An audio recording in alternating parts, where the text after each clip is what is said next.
Alright, give me a second. I'm gonna check a couple things. Because I gotta make sure I'm good to go. Alright, I need to make sure this is up. Is we up? I believe we are. Alright, one other thing. Okay, here we go. Now, just double checking everything before I get started. Because I always love to double check if something's off. Now, where was I? Alright, we're good. Oh, shit. Okay. Now, what was I gonna do? Oh yeah, put my headphones on. And attach the audio cord. And also I got my heater going because I want to stay warm. I get so cold at night. Alright, we good? Yeah, we're good.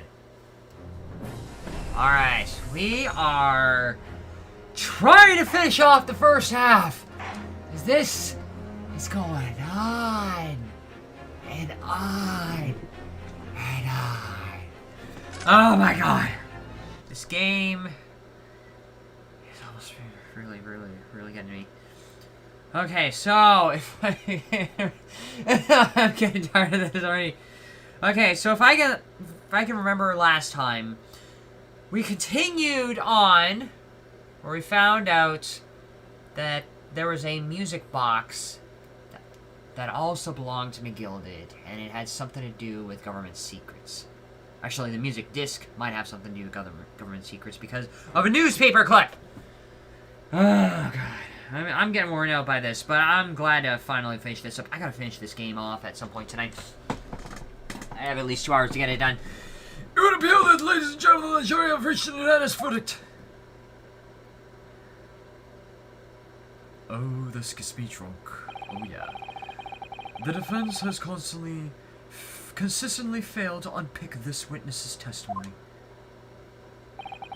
Here's to any attempt you may make at unpicking the juror's decision being equally successful. Ah! I don't believe it. After I've come so far, how is this unraveling on me so fast? Oh, God. Even I'm worn out by this. Dear gosh. Dear gish. How very distressing. To be held in such low esteem. What? When do you agree, Mr. Naruhodo? What? Officer! You deliver this report now! That will be all, thank you! It occurs me with some regularity, Mr. Naruhodo. That scientific truths are determined not by science, but by none other than the human mind.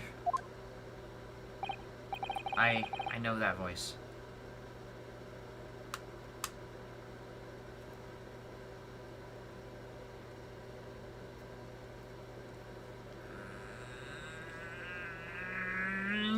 Sholmes?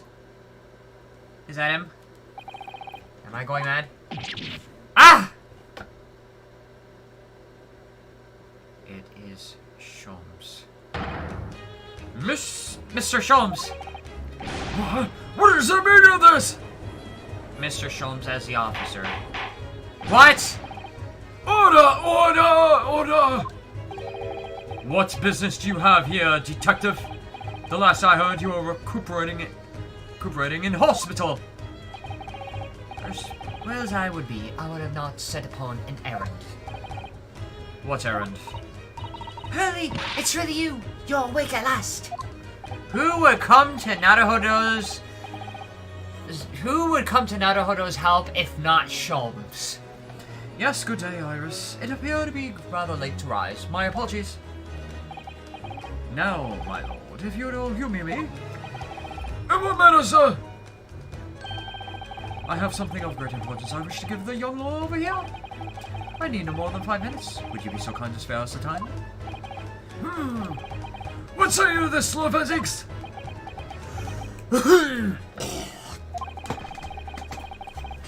This trial has taken many hours of the court's time. Having spent so long already. Exactly, having spent so long already. We don't want to go wasting any more precious time. As I was saying, having spent so long already, it would seem cherished to deny the defense a mere 5 minutes. Very well then! Counsel, you have 5 minutes!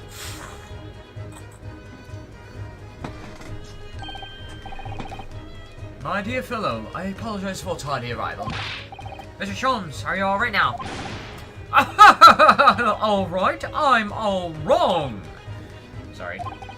I've only just managed to summon the strength to stand. Man! I asked the judge for 5 minutes. But I fear even that may prove too much for me. Pray forgive me, I should pass out. Really? You're gonna one-up Van Zeeks right then and there? Let's make this discussion as short as possible. Really, this place is full of idiots.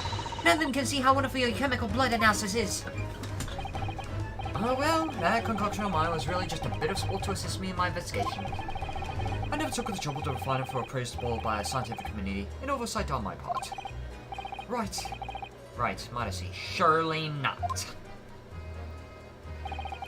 But enough of that.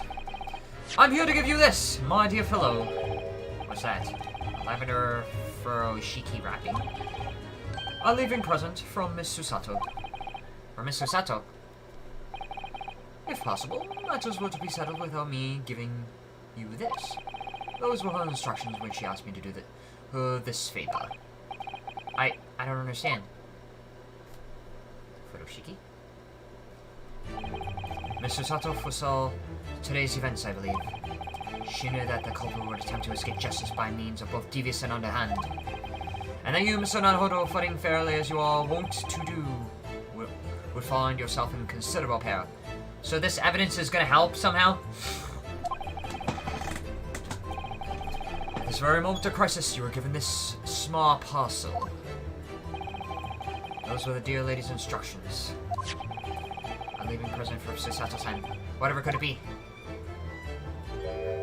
What? What is this?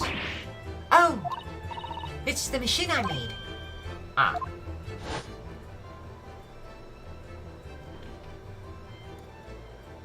Oh.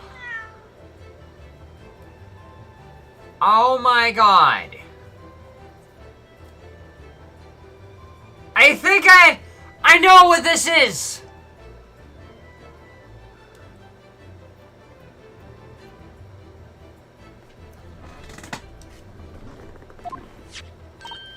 Look, I use this. It's my latest invention. What? What is that? I call it the cat flapomat. It can make a cat flap for at least furry friend like Waggy in seconds. I think I see where this is going. What's Susie up to? Mr. Sutter muttered the following words before she left. I'm a failure. I don't deserve to be a judicial assistant. What? Didn't she say something like that? The flapomat. You really are the best judicial assistant in the world. Well, that's extremely flattering. But I'm sorry to say that I've been a complete failure. How? Whatever did she mean by that, Mr. Sholmes? That's nice when you left Winniebanks in pursuit of the thieves. Mr. Sato made use of this contraption for A certain purpose. That is your answer, dear fellow. Not at all cryptic, then.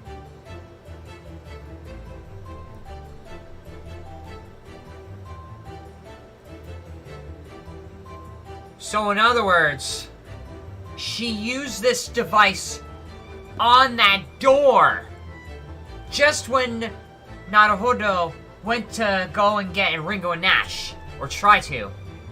So that small peeping hole was never there at all. But was it there before? That's a real question. And we could never really tell. It was never there at all. So, that peephole was never there. when frickin' Ashley Graydon did the whole murder. So the whole thing was a lie. And even shortly afterwards, and even when the photos show the peephole was never there at all. Rosetta's son used this capsulum that night, but why? Machine for rapid creation of small flaps of doors to allow cats to come and go freely.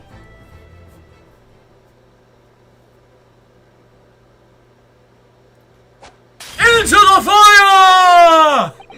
Your 5 minutes is over. And so is my wine. Damn it, that was such good wine.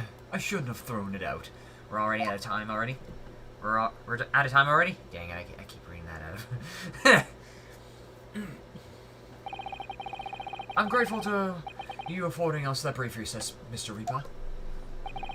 I need no thanks, Detective. After all, the die is cast. Is it really? The jurors are unanimous in their leanings. No doubt my learned friend will consider summation examination. But any attempt to alter the verdict now would be utterly futile. I wonder. Mr. Naruhodo. Yes. The rest is down to you, dear fellow. What is your plan? The rest is down to me. I need to be careful here. If I make a wrong move, the trial will end badly. Do the summation examination. And suggest that peephole was not there before.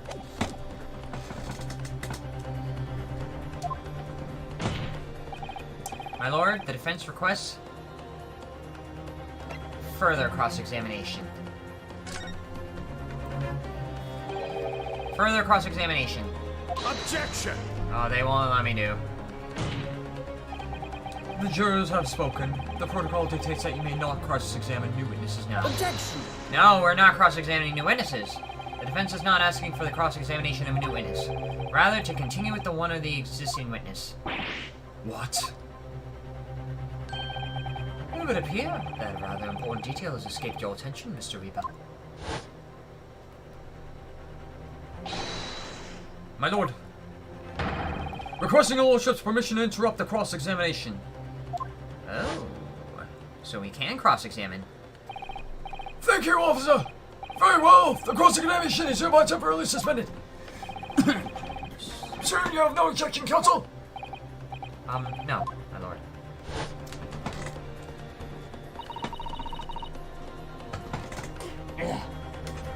So nobody can say anything then? If Rune asks to resume his cross-examination of Mr. Graydon? The court is obliged to allow it. This is absurd. Oh, dear God. My God, you're gonna have a heart attack. I remind those present that this is my courtroom. I concur with the defense is entirely within its right to request a continuation of the cross-examination. However, I will not permit an unremitted projection of these proceedings.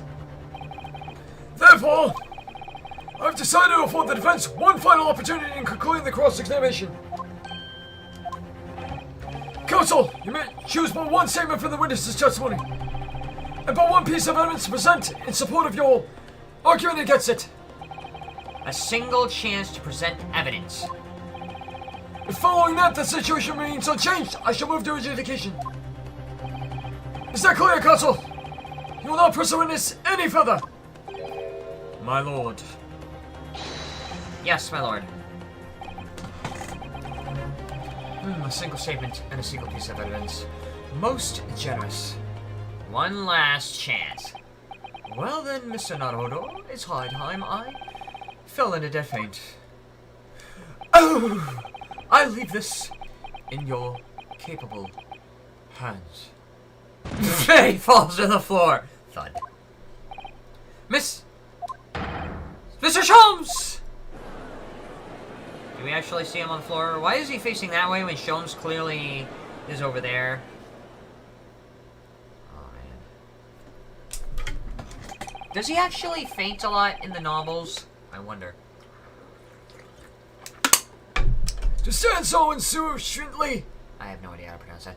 Before the court in state of such high fever, either the man has extraordinary strength of mind or extraordinary lack of feeling. I imagine he's feeling very little now. The detective is sleeping soundly in one of the antechambers. Strike a man when he's down, why don't you? Well then, counsel, are you fully prepared? You're gonna slap yourself? Yes. One statement, one piece of evidence. I won't let Mr. Sholmes down, or Iris. Ah! And I won't waste this final chance that Susato-san has given me. This is going to decide the entire outcome of the trial. Very well then! Under the terms I have outlined, you may resume the cross-examination. One final chance. Moment of the shooting again. Oh, God. Okay. One statement, one evidence. Do I know what to press? Do I go that forward? So I cannot press at all. I pursued the man, but he shut himself in the storeroom. I can see him through the people in the door, though. The accused in a black coat shot the man in the back as he was trying to flee to safety. I saw the blood splatter all over that wretched girl. Then she tossed the gun out of the peephole, so I picked it up. So then I showed himself, I could see him through the people in the door. Alright. One last chance. To allow cats. Small flaps and larger doors. But the real question is, when was this presented? I really wonder how this works. Can I examine it?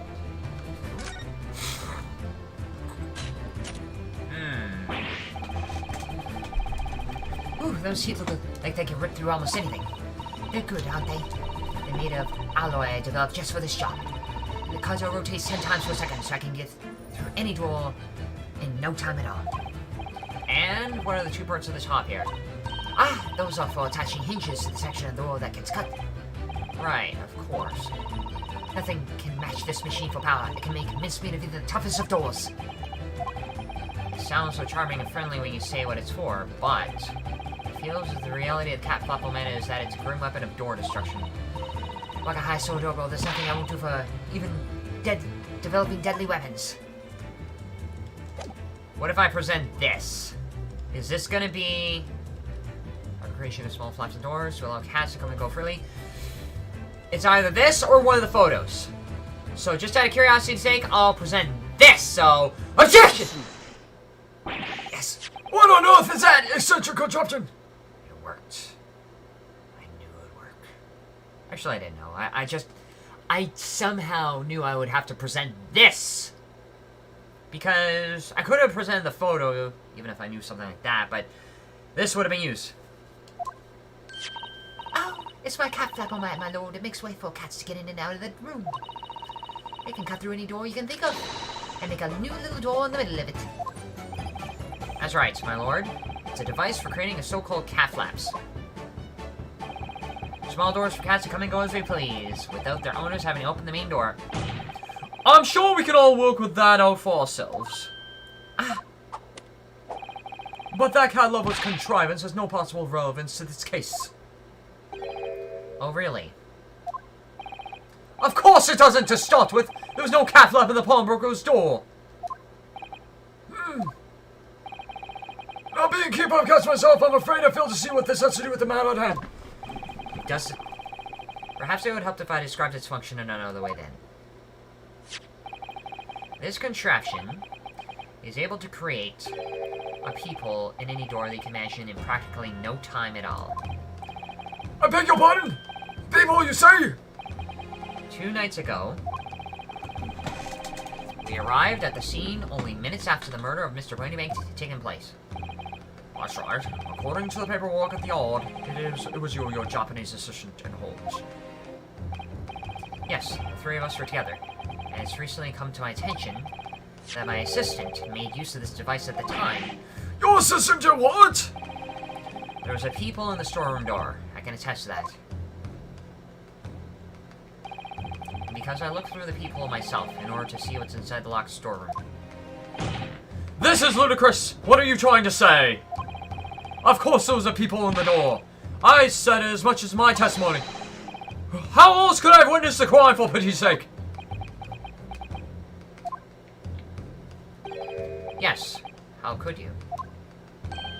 What? Counsel, kindly say what you mean! Alright, it's time. Time to strike the final blow. This door, this little peephole, was not there when Windy Bank was shot. That's what he's trying to say. And to suggest that he saw through the peephole would have been a lie. So the only way he could have seen was when he shot Windy Bank. What I mean to say is this, my lord. My assistant made the people in the storeroom door, and until such time she did, the door had no hole in it to look through! What? No! Oh! Dear God. Objection! This is a farce. Are you really suggesting that the peephole in the door was...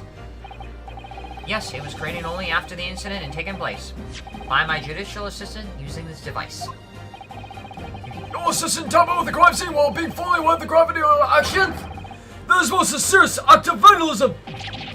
For which I humbly apologize, my lord. It was in a few moments that I left the scene in order to pursue the Skulkin brothers and alert the police. Nevertheless, in light of this new information, it becomes apparent that Mr. Graydon's testimony is riddled with holes. Riddled with! Explain yourself, counsel! The majority of Mr. Graydon's testimony that appears to incriminate the defendant is based upon what he witnessed through the people in the storeroom door. Yes, the filthy girl shooting the man in the back. However, if at the time of the incident, that people did not yet exist in the door, there's no possible way that you could have seen what you claim to have seen! In short, your entire testimony is a pack of lies! Duh!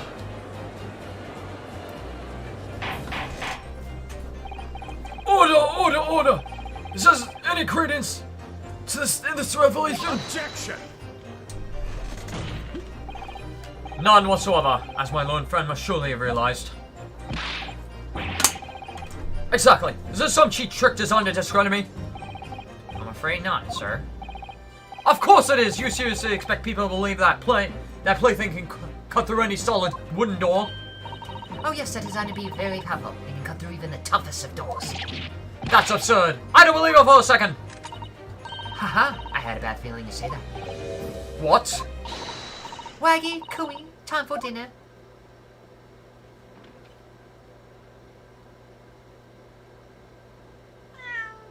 Oh, there he is. Well? Ah! Young lady, this is the Old Bailey! When does not make calf laps in the opening penalty of the Old Bailey?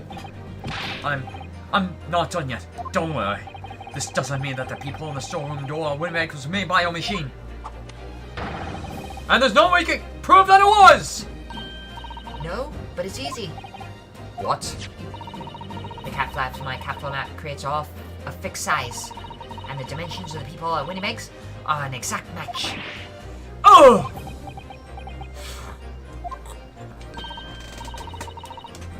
Hee old Silky's lost for words. Excellent work, Iris. Thank you. And now, my lone friend.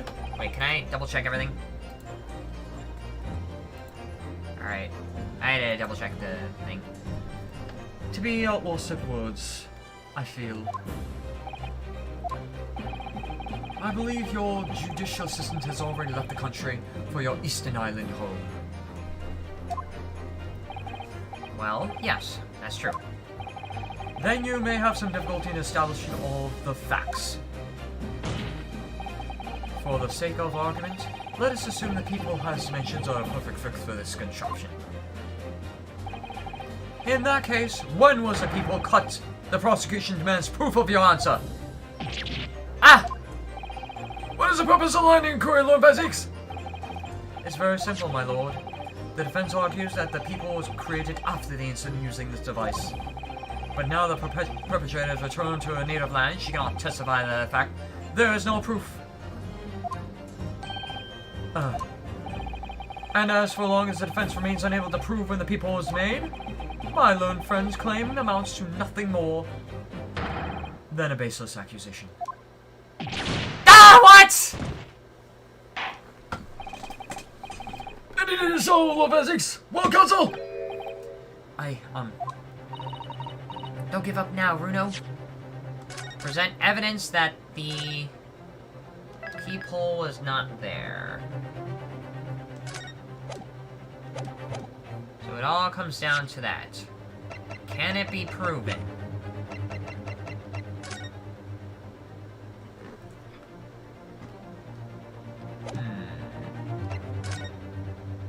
Yes, because this photo shows after the incident, and you can see a small outline there. And this one shows there's no outline. So therefore, this photo proves that it was in fact created after the incident. This is the time to create your own opening and force your way through. I don't know if I can do this, but I know one thing.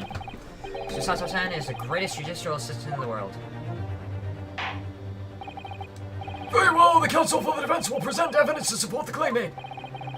Proof that the people in the Winnie storeroom was created after the event and not before. This one, photograph of Gina. Because there's no outline here. Take that!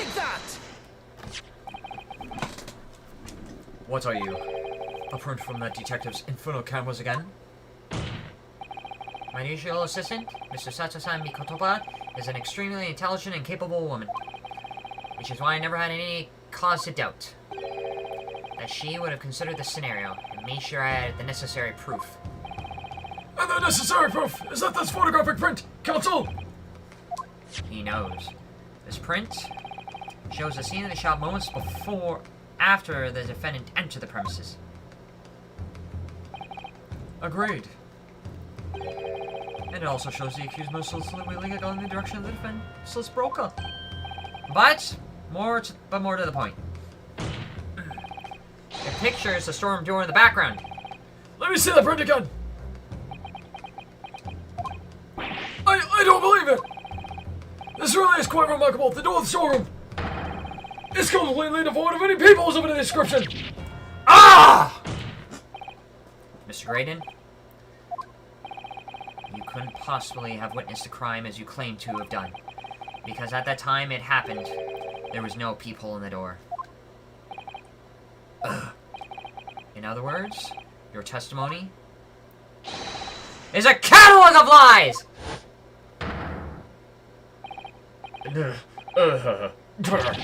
Ah! I dance.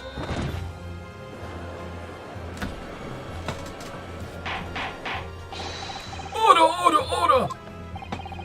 I'm satisfied the defense substantiation is claimed beyond reasonable doubt. I really need to double check the live stream. Hold on a second. Just hold on a second. Okay, I just had to check. Because I'm like thinking, oh crap, is there no audio getting through? No, there's audio getting through. I'm satisfied the defense's substantiation is claimed beyond all reasonable doubt. This witness's testimony was entirely fallacious. That's not the only thing we know beyond all reasonable doubt. My learned friend's assistant guilt can no longer be denied. The woman tampered with the crime scene. What? But more importantly, Good lord, there's more, Lord Garnetzx!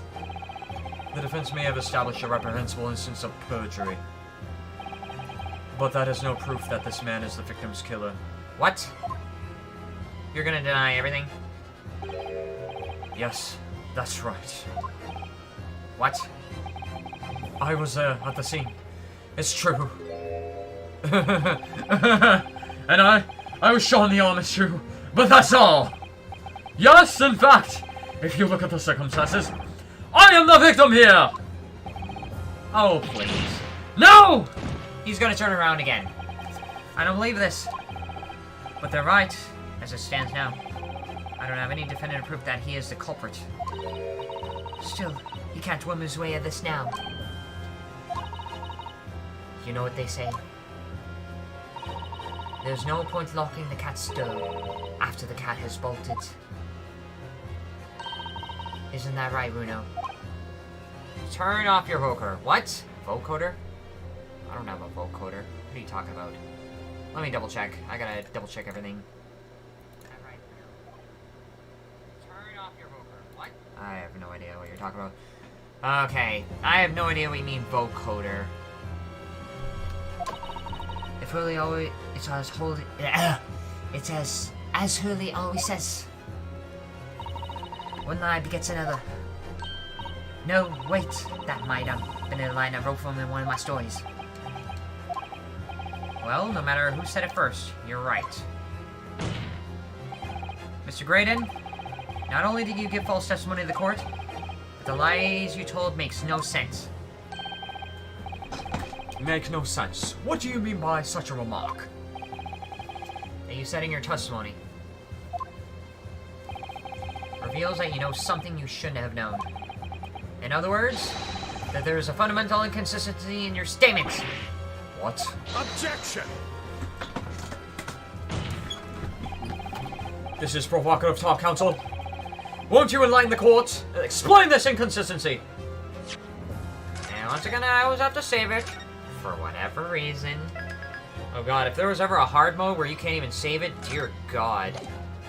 Or you can only save it in between, like, specific segments. Please don't do that, Capcom. Iris is right. One lie begets another.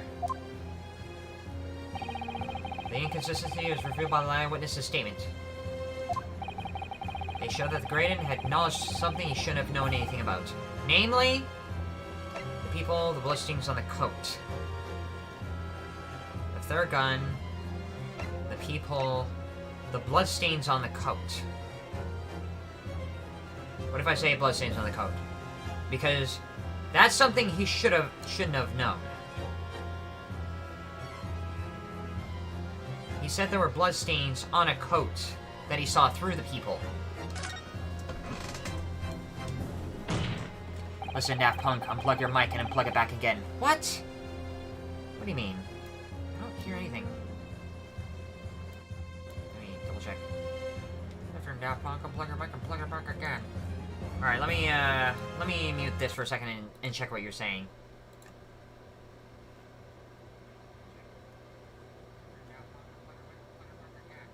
I don't hear anything on the part from the live stream part. I have no idea what you're talking about. So seriously, I don't know what's up with that. That's right. The victim's blood splattered all over her when she shot him. But how could you possibly have known that? Obviously, because I saw her do it through the people in the... Oh, blast it. Exactly. The point is not that you lied in your testimony, Mr. Graydon. It's the nature of the lie you concocted that is so revealing. You're not making any sense. Then let me ask you a simple question. How is it, Mr. Graydon, that you knew of the existence of the people on the storeroom door? What? Well, obviously,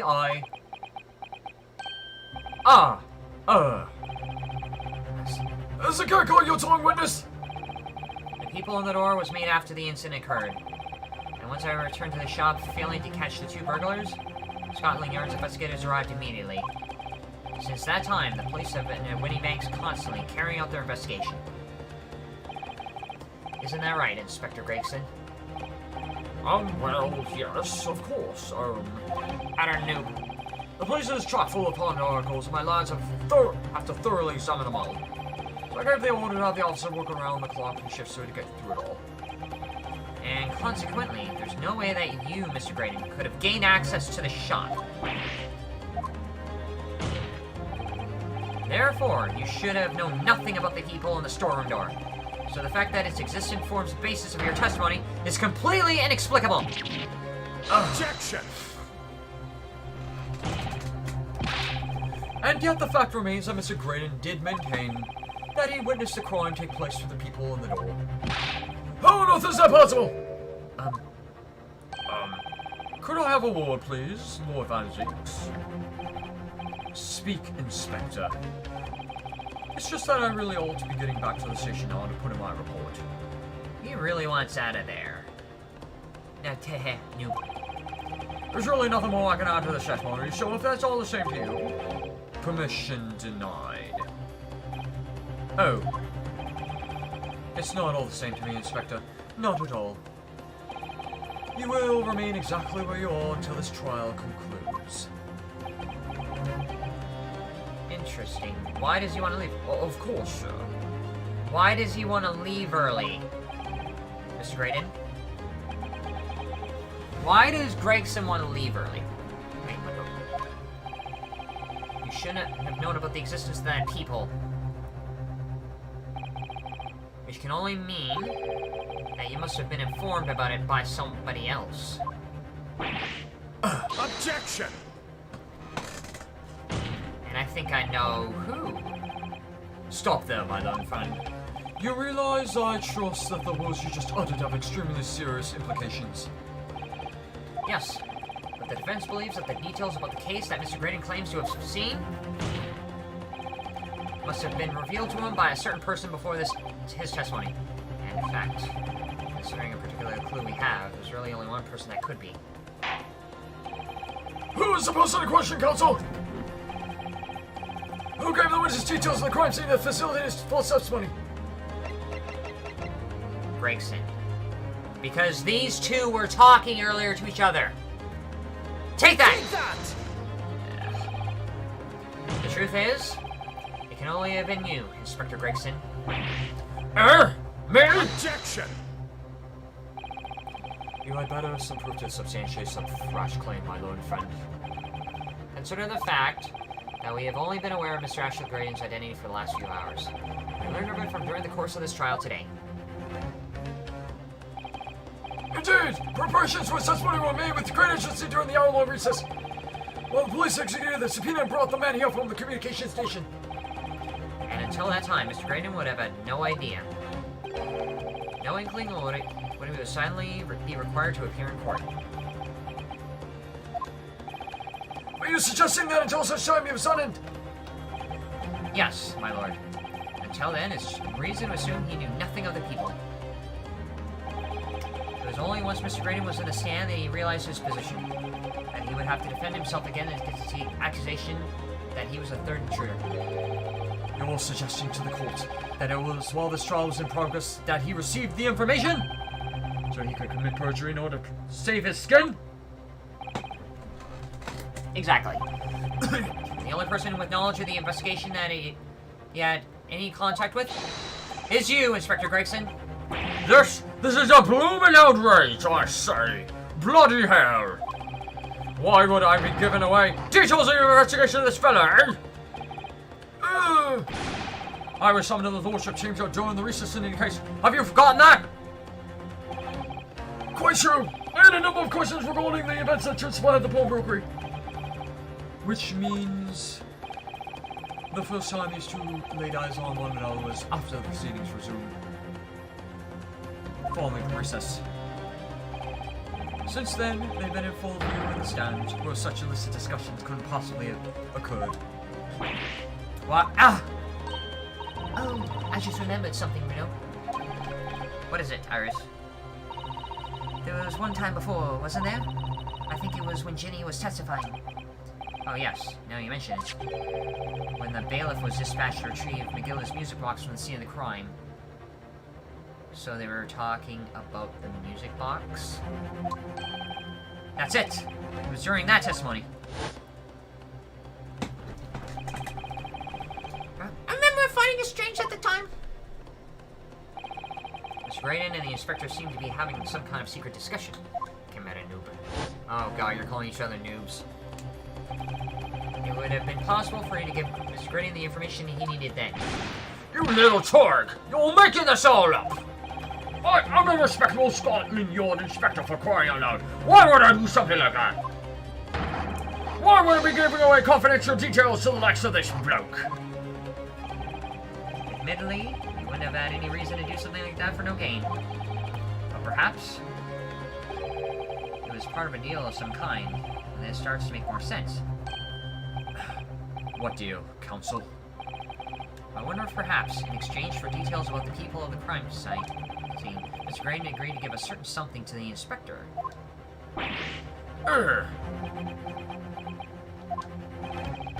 I'm sure no need to remind the inspector that I found to be true. Striking a deal of any kind with the witness would be considered a gross case of malfeasance. Objection! It's becoming clear that jumping in with accusations is a Snippety student's specialty. I don't do that. But with the stakes so high, the prosecution is not prepared to listen to baseless charges. It is incumbent on the defense now to present evidence to support its diabolical claim. Evidence? Just what are you proposing that the inspector demanded of the witness in return? What did... Let's stop and think about this for a second. It was all over the music box. Maybe it has something to do with the possibility of the second music box disc. So that's what they were talking about. It was over the disc, because there's two of them. The music box can play two discs, and I have one of them. And the inspector had one. And Graydon knew about information on the second disc, so he wanted that disc back, so he's willing to negotiate with the inspector. The court must see proof of this alleged deal. If Inspector Graydon really did strike a deal with Mr. Graydon, then logically, there's only one thing he could have asked for. That must be it. Bruno, do you think it could be? Yes. It's a missing link that would join all the dots together in this puzzle. I must press your phone answer now, counsel! What evidence explains the nature of the alleged deal between the inspector and me with the witness? Evidence explains the nature of the alleged deal. The music box disc. Okay, this is the only thing I know, so... Yeah. It's either the music box disc or the music box. I'm just... Oh, don't worry about that. Can I invite you to play on my server? Sure, why not? Kawaii Dreamer King YouTube. Wait, what? Sure, later on. Okay. Let's say it was the music box disc. The disc is played. The music box, so... Disc! If not, it's the disc. Inspector Gregson? Besides this murder, is it not true that you've been working on another very important case? What? Are you getting it now, sunshine? Is it possible that this other top-secret case is what's alluded to this newspaper article here? The classified secrets being leaked overseas from the Ministry of Justice. No. No. Why is everybody saying no? How in the bleeding oil could you have? We discovered during the course of this trial the music box deposited in Winnie Manx by Magnus McGildy, a special music box designed to play two discs at once. It would seem very likely now that they encoded on a pair of discs that were in McGildy's possessions. Are the leaked classified secrets. So I put it to you, Inspector, that in order to recover the second of the discs containing those secrets, you covertly made a deal with Mr. Graydon in which you exchanged the disc for details of the case! You little... Ah! Ban him from already. It's one thing to promote, but that's more like asking for permission. Promoting is straight up just like sending the links. He didn't send a link, he simply asked for permission. If he sent a link, any kind of link for whatever, whether it's Discord or any type of link going to anything else, then I would do something about that. But simply asking for permission is not promoting. Order! On the day of the incident, when we met you at Winnie Manx, you said this. I'll be taking that whatsoever it is. McGillis down to the old. Thank you very much. So hand it over. No! Don't give it to him! It's mine, that is! Mine! I'm sorry, miss. But anything belonging to McGillis has to be taken in as evidence now. Scotland Yard already knew at that time, isn't that right? That Megan Mr. Gilly was involved in the stealing of government secrets. My orders were recover the medium used to convey the secrets leaked from the ministry. And do it on the QT. Strictly hush-hush. And that explains why, when I present this disc as evidence to the court, you objected so heavily, I presume. Because you knew that it contained highly confidential information. Blimey, not luckily. I mean, I wasn't sure of that myself. I realized that there was a possibility, that's all. Inspector, surely you're not saying that in order to acquire the second of the music box disc, you did reveal confidential details of the crime scene of the witness to aid and abet this man in giving false testimony? There's no other way that Mr. Grading could have known of the existence of the people. It's the only explanation. A deal was struck between these two men. No! Ah! Double hits. Objection! And I stress if this sobering assertion turns out to be founded in truth. It would mean that the second disc is, as we speak, here in this very courtroom. Wait, what? In this room? How could you possibly make a claim like that? Because Inspector Gregson is a Scotland Yard detective. What? What's that supposed to mean, eh? As a seasoned policeman, the inspector will have approached this alleged deal with caution. Certainly, he would not have accepted a gentleman's agreement in this matter. No, he would have insisted on having an article agreed upon in the palm of his hand. Good gracious! Then, you mean to say, Inspector Grayson already has the item in question in his possession? He has a second dish actually on his person.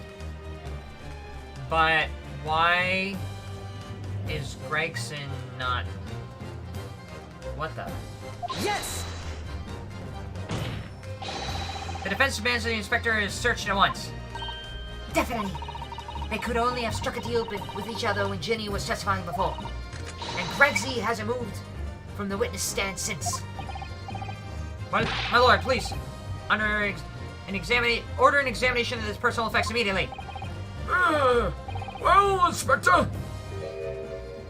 He's not scared at all. Why?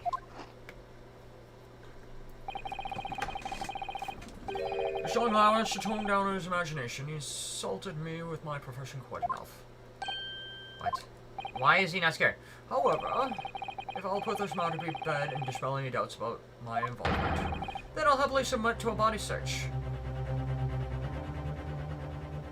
What? He's going to agree to it? Why? Because he thinks he's not going to get caught? But he has the second disc. Unless he doesn't, and if that's the case, why is that?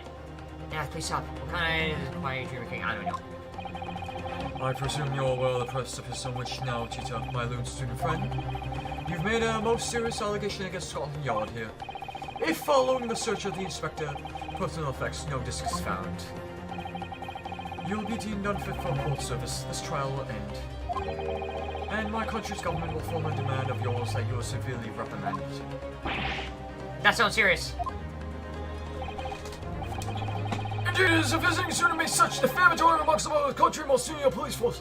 Mini animation game. What? I have no idea. It's not something Her Majesty's government will be able to overlook. You're just threatening me because you're scared. The accusation is beyond serious. You must be prepared for grave consequences. Okay. It's true. Why is Gregson not scared? He would have the disc. Why would he not be scared? Unless he doesn't? But he did! He would have had the disc when coming to court in order to agree. But how? Did he get rid of the disc somehow? And if that's the case, how could he have gotten rid of the disc? It's true. I can't imagine Gregson would have accepted a gentleman's agreement for something so critical. The disc must have physically changed hands, which means the inspector should have it. But somehow, something doesn't feel quite right here. Very well, cousin, you know the implications, so let me ask you one final time. Yes, my lord. Do you still persist in formally requesting a search of the inspector's personal office? Yeah, search him, search someone else, withdraw the request.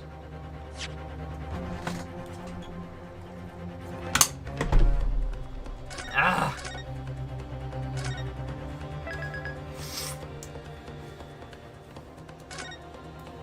Okay. What is Kara then? What? What do you mean? Search him? No, because he looks very calm, like he's gonna be safe. Withdraw the request? No, that would be a huge waste of everyone's time. Search someone else.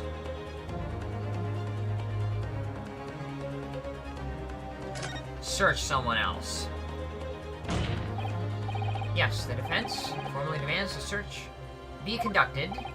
Well, don't say you weren't warned, but your typical Nipponese stubbornness may well land you in hot water this time. Perhaps the lesson will do you some good. Fair enough. I've got nothing to hide. Because you literally have nothing. You gave it to somebody else. Very well then! Bailiff, conduct a search of the inspector's personal effects. No.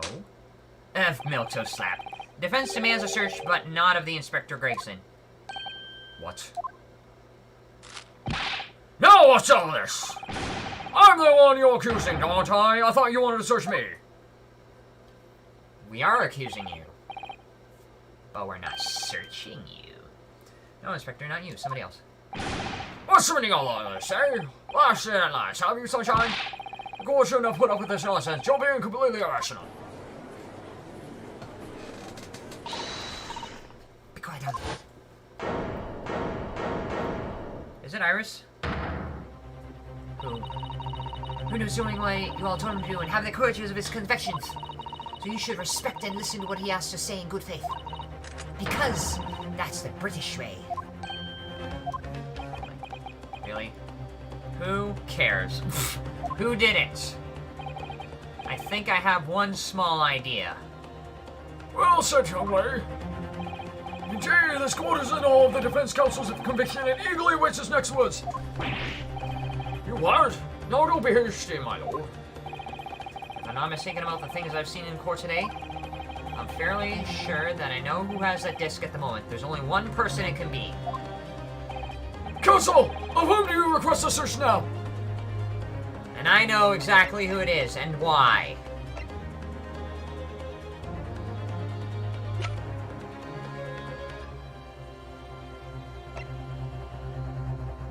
Take that!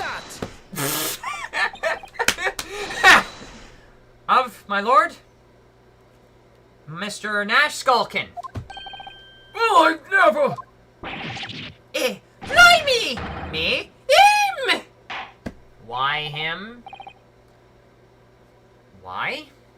Because in the previous live stream, Inspector Gregson and Nash were fighting with each other. Restrain the witness and conduct a thorough search of his personal effects. Please, my lord. Inspector! Scotland Yard Has to object to this search. Objection! Unfortunately for you, Inspector, your objections carry no weight here. Eh? In this courtroom, only the prosecution and the defense have the authority to object. But Lord Garnetzx! I have no idea what forces are in play and what might influence your actions. But personally, I have no intention of obstructing the course of this trial. Bailiff, carry out the search! Now, hold on, Nemo. I don't know nothing. No, nothing about no disc.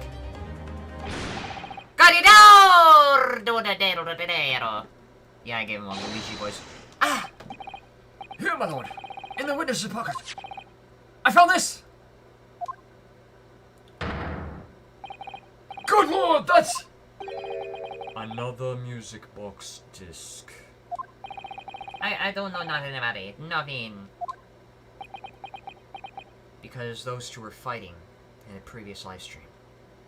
Gregson transferred the disc to Nash in hopes that if he was ever found to be searched in court, he wouldn't be caught with that disc. Oh, everybody knows. That is a second music box disc left behind by Magnus McGilded. Is it not, Inspector Gregson? Ah!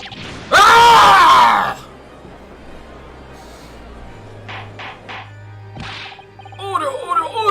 Mr. Skulkin, what have you said for yourself? Gordon Bennett. Gordon Flamin' Bennett.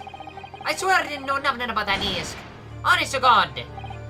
Counsel, will you please explain what exactly is going on here? The alleged deal that was struck between this witness and this detective, no? Without question, my lord. Then for pity's sake, why on earth was this man in position that the inspector traded for information? Inspector Gregson is shrewd, calculating man who rarely loses his composure. But at one particular moment in the trial, he exhibited some unusual behavior for a brief moment. I don't recall what unusual behavior. It was, yes, during my cross-examination of Mr. Graydon. Tell me, Mr. Graydon, when you left the Palm Mercury that night, was it by any chance with the second disc in your jacket pocket? I admit to nothing of the sort. Yeah, that's when it happened. While Mr. Graydon answered my questions, the inspector appeared to have grabbed Nash Skulkin by his coat and is shaking him violently. Very violently. Yeah, he did it and all. Thought me noggin was gonna fall clean off, he did. I was wishing I'd been born as me brother, I was. And what exactly happened to make the detective attack you like that? I ain't got a clue. He just suddenly turned and grabbed me, whistled like that, and started shaking me. Why the blaze didn't you mention a third gun when we got down to the station? That's what he said. All right, right, here he hole he did. Me head's still throbbing now. The way the detective behaved then was extremely out of character. But looking back at it now, it must have been when he did it. That was the opportunity Inspector Gregson created for himself, in order to hide the disc. Well, bless my wig, he hid it! You bloody shredder. But I'm afraid to fail to comprehend the motive here. If the detective acquired the disc he was after, why on earth would it then proceed to hide it in another man's pocket? This is a court of law, he could have submitted the item as evidence. It would appear, my lord, that the inspector was not at liberty to do that. Why not? As the man himself revealed earlier, his current assignment has some special conditions. My orders were recover the medium used to convey the secrets leaked from the ministry. Facts. And do it all in the QT, strictly hush-hush. Hush-hush! My top secret is luggage, is it? As far as we're aware, the information stolen comes from confidential government communications. It would seem as though the information were to be revealed in court as evidence, it would be problematic. Does that sum up the situation, Inspector? I'm operating under direct orders from the ministry. I'm afraid I'm not at liberty to answer that question. And it's 9 o'clock. We all know what that means.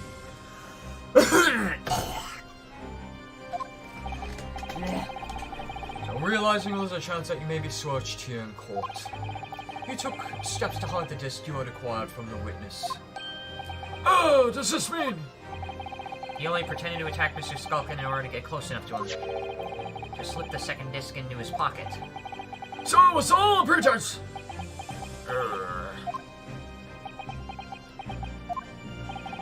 Well now, Inspector Gregson, and you, Mr. Graydon, are you prepared to admit to the accusation made against you of this alleged deal?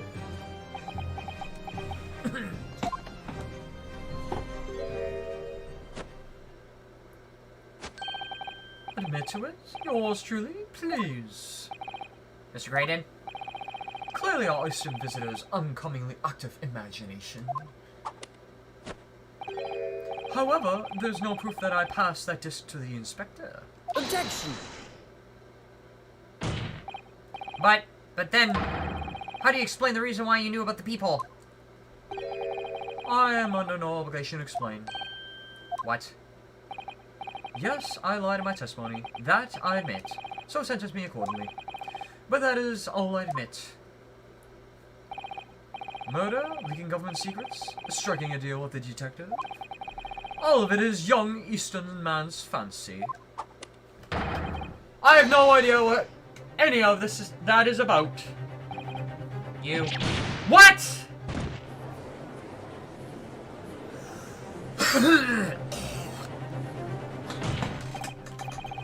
Well, what is it about then, Inspector Grayson? Do you admit to making a deal with Mr. Graydon in order to acquire the disc? Ladies and gents of the jury, as a Scotland Yard inspector, I will declare this and nothing more. I am acting in the best interest of the country. Whatever I've done, it's been in the name of justice. So, as members of the public of a fine country, I'd like to think about that justice will be guided in light when you're making your decisions.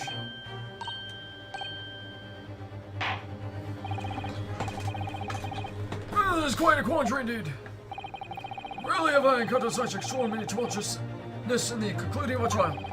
Nevertheless, in the absence of any further evidence to be presented, I believe it is time that we put the matter to the jury for the final readings. Well now, as a fellow servant of the Queen and country, I wish to sympathize with the old inspector. Yes, he's a dependable man, I'm quite sure. In service, one becomes a good judge of character. Even crossing your eyes doesn't help when it comes to looking at this case. It's all blue to me. I thought I heard something. Well, as a fellow prisoner, I'd like to put my faith in detectives, really. Graydon is highly skilled operator. Stop! Why does it look like more shit stain than a blood stain? I don't know. Unless he wiped his behind with his elbow, which I don't think is possible to do. Currently, persons of vital. Stop! Detective, there's very much trust in eyes. More than this, I cannot say.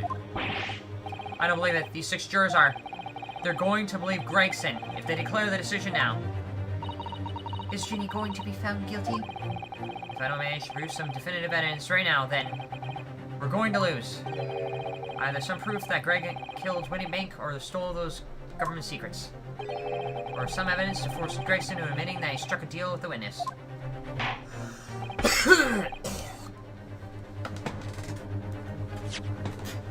Great. Do I have evidence of either? Evidence that shows one or the other. Okay. Do I show evidence of a deal? Form of the handwritten notes, the back of the photograph.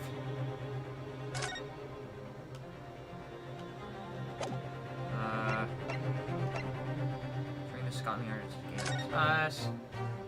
There's gotta be something. There's gotta be something. I don't know what. I don't know what. Permacourse ticket.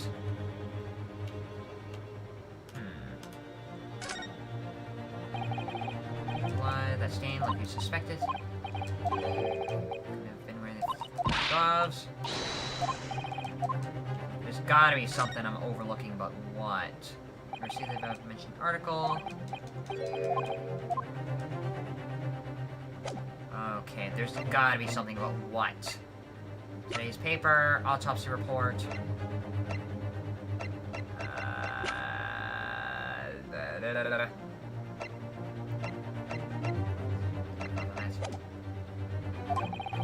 I think it's time I pause on the jurors to declare their final decision. No? That is, unless you have some compelling evidence that you have thus far not presented the court. Not presented the court. If I let the judge call the jurors to announce their leanings, Gina will be found guilty.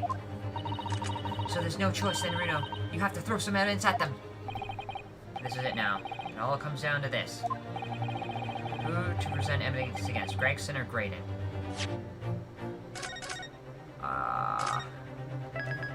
I don't know. I don't know. I don't know if I have evidence for any of them. Do I have evidence for anything?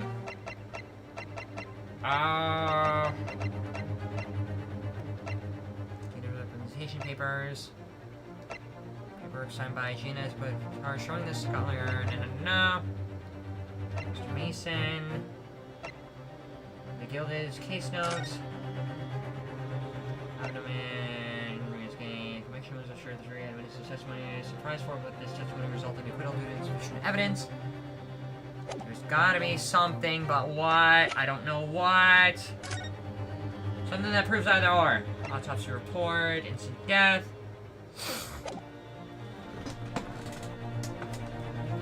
I don't know which to choose. I honestly don't know which to choose. But I do know what I am gonna do. And some people are gonna look at me the wrong way when I do this. Walk through. Because I have no idea which. I don't know how to prove that Graydon killed Winnie Mink, or how...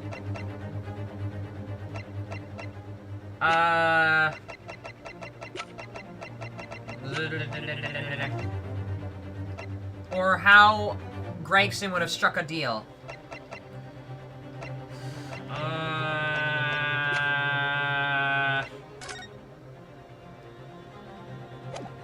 Okay, is there a possibility that Gregson struck a deal? Is there something I can use? No? Well then, I'm probably gonna be looked at the wrong way. Is there some way? Report by Scotland Yard coroner confirms instant death. No, this... I'm like going through everything, but I'm not finding anything. Anything about a deal. Anything about the killing. Blood samples. They don't accept blood samples, so that's not gonna work. Gina's representation papers. Wait, what? And stop watching me sleep, Garnetzx. I'm a minor. Who says I'm watching you sleep?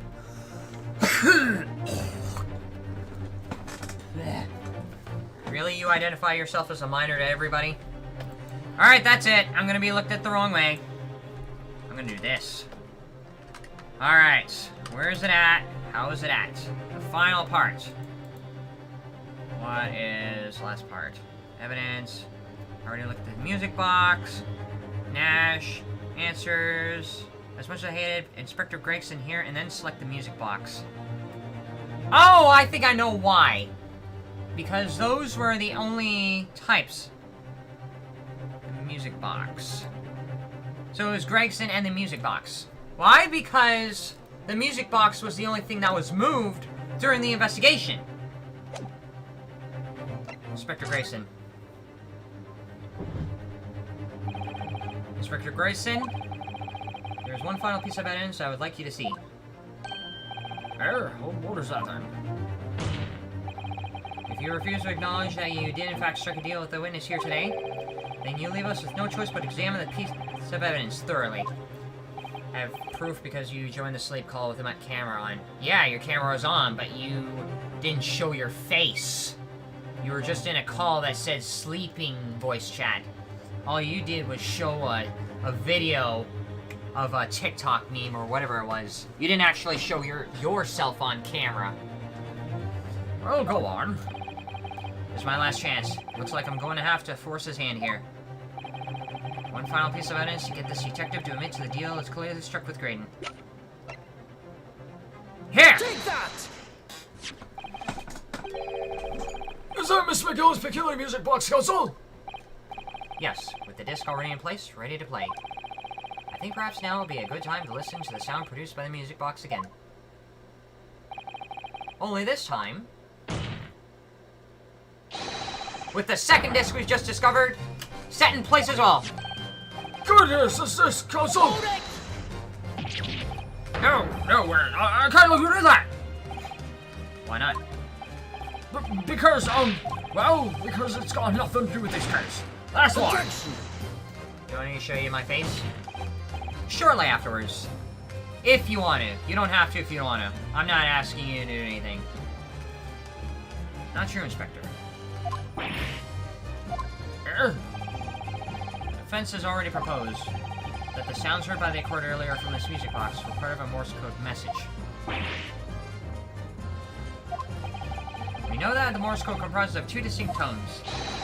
defense believed the second disc contains the second code needed to complete the message, and now we have the chance to confirm that theory.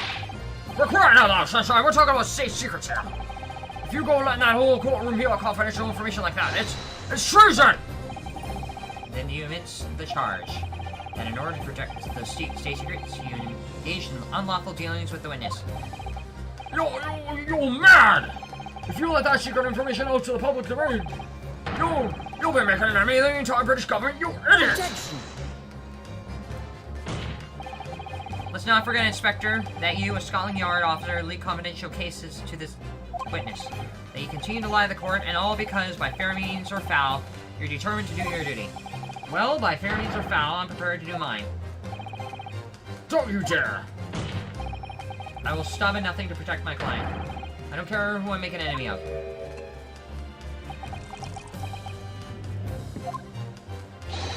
My lord, if you please, the court must hear the sounds made by the music box. Come on, Vesix, for Pete's sakes! Stop him! Objection!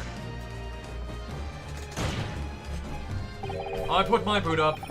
Inspector, you should know my methods by now. Shut up and sit back while I put my foot up. I'm a prosecutor. I'm no Scotland Yard puppet. In this courtroom, my duty is to the law, so let me propose a toast to uncovering the truth by fair means or foul. No! Very well, the defense's stance here on that of the prosecution has been made very clear, Phil. Therefore, in accordance with the defense's request, the call now is in the music box is sending operation once more.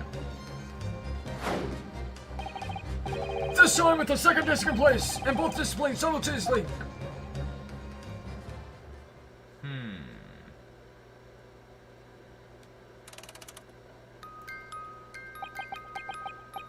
What the hell? Oh, listen to that. It's unmistakable now. It's Morse code. What the? Alright, I admit it. Whatever you want, but for the love of God, shut the blue box up!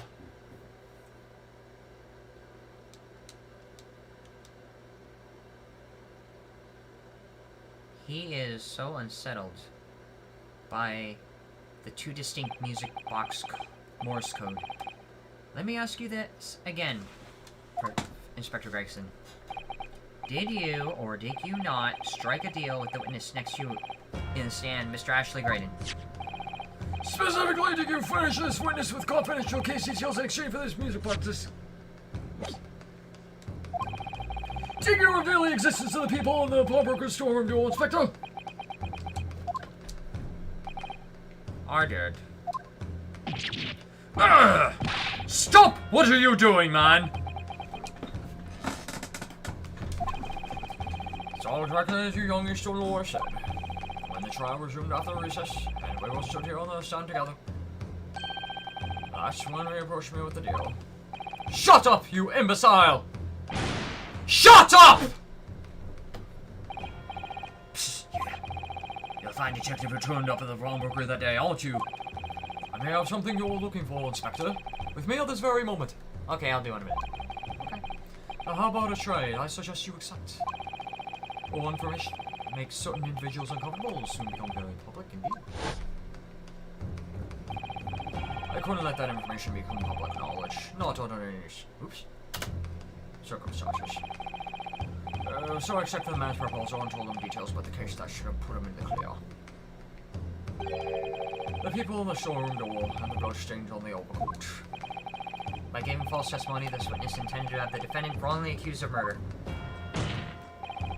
Inspector, you knew that. Yet you revealed those details to facilitate the witness's perjury. I did. But then it turned out the people had only been made that night, after the incident took place. Scotland Yard wasn't aware of that, if I'm perfectly honest. Well, Mr. Graydon, what do you have to say for yourself? There's nothing and no one left for you to hide behind. You struck a deal with the inspector in order to escape conviction of a very serious crime. Namely this. You are the third intruder who broke into the pawnbroker on the night in question. And you perpetrated the murder of the proprietor of Mr. Pop Woody Bank! You! Oh, you traitor! Oh, bloody hell! I'm trying to run away now! Oh god, that one. Whew! Bailiff! Restrain that man! At once! Oh my god, he freaking strangled his Gregson right then and there. That's it then. It's all over. Oh man, I thought I was gonna faint there because I was like, ugh.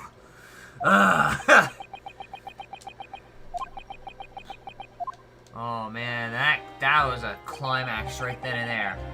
I despise my life growing up. Oh wait, are we actually hearing Graydon? I despise my life growing up. Those slums are vile places. I was cursed from birth, born into poverty, the son of a penniless artisan. My parents did nothing but quarrel all day long. What little money they had was never spent on me.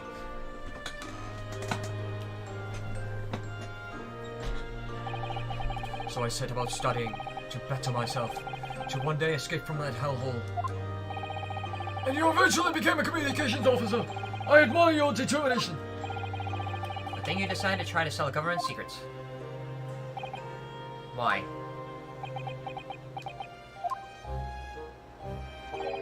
Isn't it obvious? Because I wanted money. I could never really get enough of it. Even now, years later, the nightmares of my life in those slums wake me up in the small hours. I wanted to drown them out with more money than anyone who would ever lived in the squalor could ever imagine. Then one day, I met him.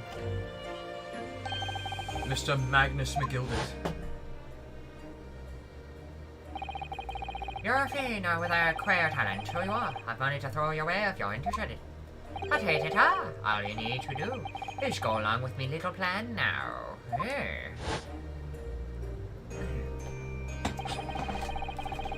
I was to steal the ministry's telegraphic message logs, and McGilded would buy them for a handsome sum. As I was responsible for inspections of the Ministry Communications Office, it was a simple enough task. The lure of the devil's offerings, how easy it is to succumb. But you must surely have realized the seriousness of the crime you're committing! And for that reason, I took great lengths to ensure that my actions were untraceable. By using the music box. My father was a brickmaker, though my mother divorced him when I was still a child. Yes, Mr. Mason Milverton. That's right. He was very skilled with his hands. He's once been a music box maker's apprentice. I imagine the skills would be sufficient to create a machine that could generate Morse code. So I sought out my father's again to employ his services.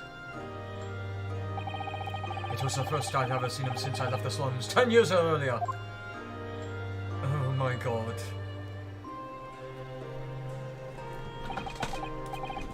Look at you, Ashley. What a fine change you've become.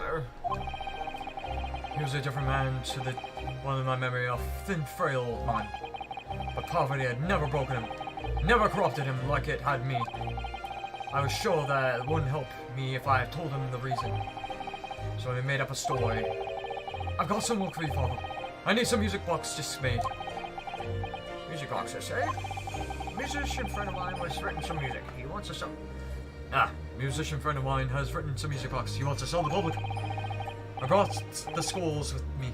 There are two, actually. I'd be delighted, son. It's been 20 years since I did any work like this, though. Fetch my tools, will you? Oh, in the loft. That's how I had him make the two discs, thereby splitting the information to you're taking considerable precautions indeed. It was to protect myself as much as anything. It meant that I could only deal with McGilded in two separate transactions. The first involved the first of the two discs in the music box for playing them. I exchanged them with McGilded for 10 guineas. Then on receipt to the second disc, he would pay 1,000 guineas. So, what happened on the omnibus 2 months ago? was a second part of the deal? The exchange of the second disc? Yes. I've sold the man information on the way a number of times already. But it seems he became reluctant to part with this money. That doesn't quite make sense, Mr. Gordon. For what? What's it that we bought us 2 months ago? Your father, Mr. Milverton, was the one dealing with the McGilded, and not yourself? When I received the 1,000 guineas after my first complete dealings with McGilded, I decided to give 200 to my father for his troubles.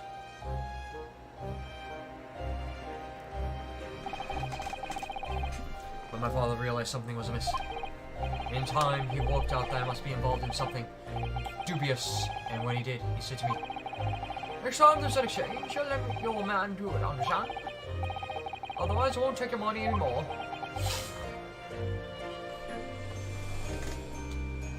So his father was just collateral damage in a dealing he had with himself and McGilded. That's what it was. That was my father's way of dealing with it, I suppose. Climb into the omnibus and hand over the second disc and take the money from McGilded. That's it. He had no idea what was actually on the discs I asked him to make. He never knew. Just like that, I'll never know why everything went so horribly wrong that night. All I know is that the disc was taken from him, and he never returned home.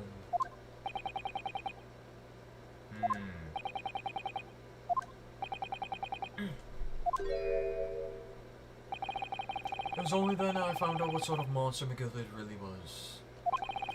So after 10 years of not uttering it, I swore my father's name. Jiggy.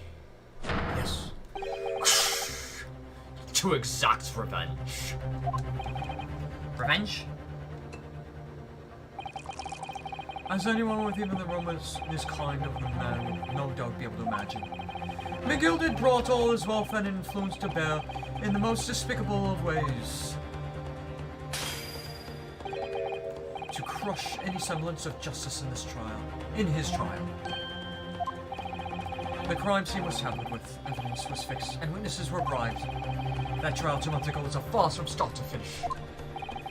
My feet had barely touched British soil back then, and I walked into that hornet's nest completely unaware of the sinister background to it all. I made plenty of money on my dealings with McGilded by then, but I spared nothing in my arrangement 2 months ago. I knew exactly who to hire. If you're willing to pay the price, there are people in the city willing to do anything you ask. McGilded himself has shown me that. Are you saying that? I think you have the picture now. After he twisted everything to his favor in the courtroom to ensure that he walked free. I took matters into my own hands and delivered the justice that monster deserved. That tragic incident following the trial here 2 months ago was planned and executed by yours truly. So he killed McGilded. Oh man, that rhymed. McGilded's death that day was caused by this man. Everything is set, sir. If you'd like to follow me into the courtroom. What's this, officer? It is shorter than I would like to believe. I hope it's not inconvenient, sir. There were some changes to the schedule. Well, I must be making track now. I'm a railroad tracker. It's time for the inspection. We're going to examine the omnibus again, so I asked if I could be present for it myself. So that policeman came to tell McGilded he could examine the omnibus again. That's right, an imposter hired by me. McGilded used his wealth to manipulate the trial. He paid people to adulterate the omnibus with all manners of false evidence. He threatened the witnesses to lie in their testimony.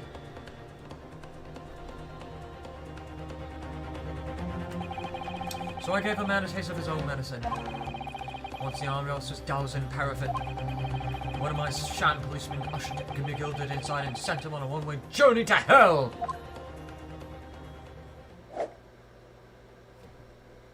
Well, and that is that. An eye for an eye. That's how I avenged my father's death. Spine-chilling account indeed! But that wasn't the end of it for me. There was a loose end, you see. He was gonna get rid of Gina by convicting her of Winniebank. A loose end? Yes, I should think it's obvious. The second disc, which my father had taken to exchange with McGilden. Oh, yes! There was indeed no mention of it in the man's trial 2 months ago. Clearly because it had been removed from the scene of the crime. When I realized it was missing, I remembered something. Something from the first time I dealt with McGilden.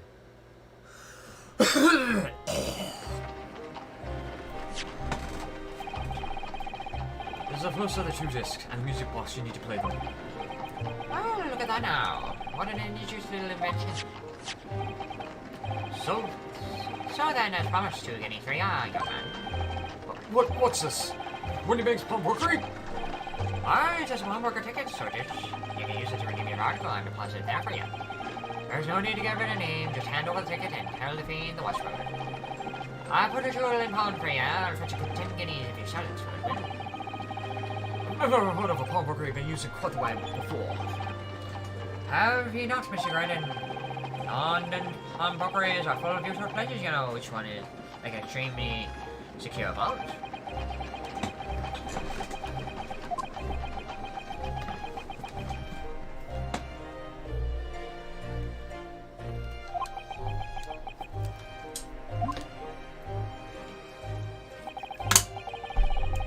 So I knew that if he'd taken steps to hide the disc, it would be in that pawnbrokery somewhere.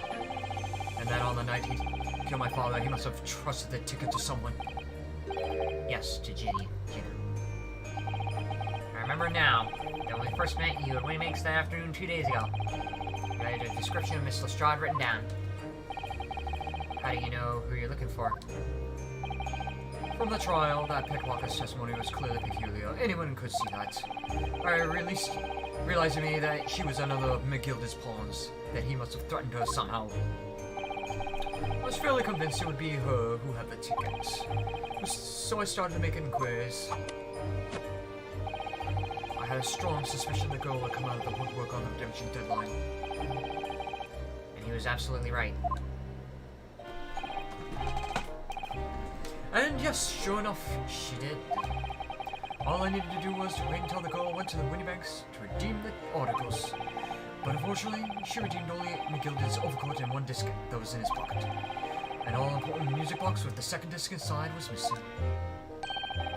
Because it had already been forfeited 2 days earlier. But I was unaware of that fact. Had it not been, I could have avoided my nighttime exertion. Meanwhile, as our investigation into the stolen government secrets was progressing, we picked up on the fact that McGilda was involved. Inspector, you've recovered so fast. My orders were to cover the stolen information as quickly as possible.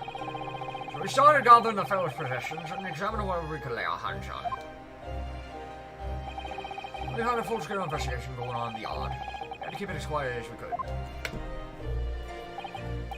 Then the inspector here took the disc from me in the pawnbrokery that day. I became nervous.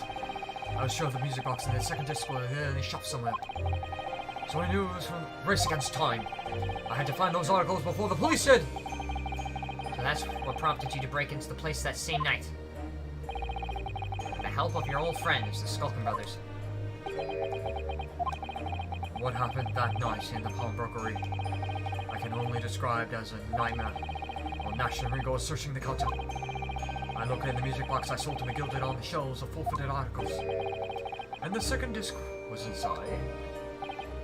Yes, I slipped into my pocket with a very deep sigh of relief. But then, something entirely unexpected happened. What are you doing in my shop? Bang.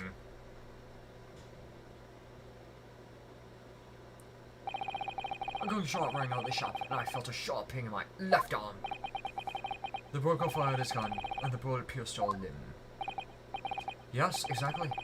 But unfortunately, I decided to bring my own gun with me that night, just in case.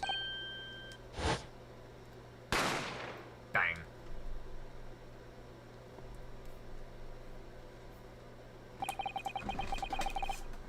Before I knew what was happening, I fired back. The man had already turned to flee. I had intended to fire in his direction, but much less kill him. But unfortunately for both of us, The bullet hit home. It struck him in the middle of his back as he fled to the storeroom door for refuge. Oh, sorry, Tail. It all took place in the blink of an eye. I don't imagine Nash and Miguel even realized what had happened at first. I was terrified, so I fled. Oh dear me. And that's the whole story. That's everything that happened at Winnebank on that wretched night. Oh, bloody hell. Oh.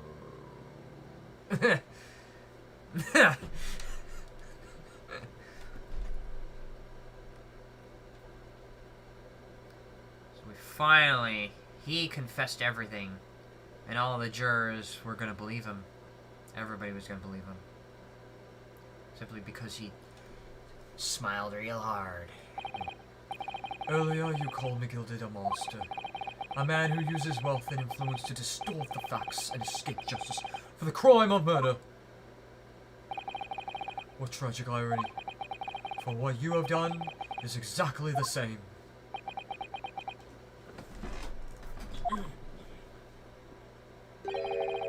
You've become the very monster you saw and despised so deeply, McGilded. He who fights monsters should take care not to become a monster himself. Yes, I think I have. Oh, I'm such a monster. Oh, bloody hell. Well, this must have been a long and exhausting trial.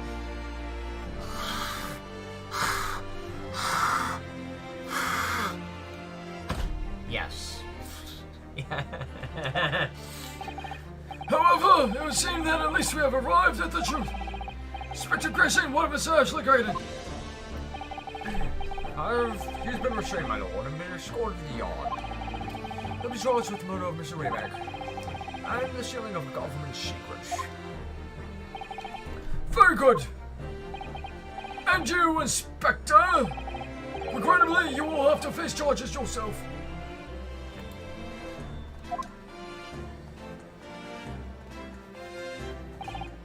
Yes, my lord, of course. It transfers you are complicit in helping a criminal escape justice. That fact remains Whether or not you were doing so in the line of duty. The crime is a serious one, Inspector, and inexcusable.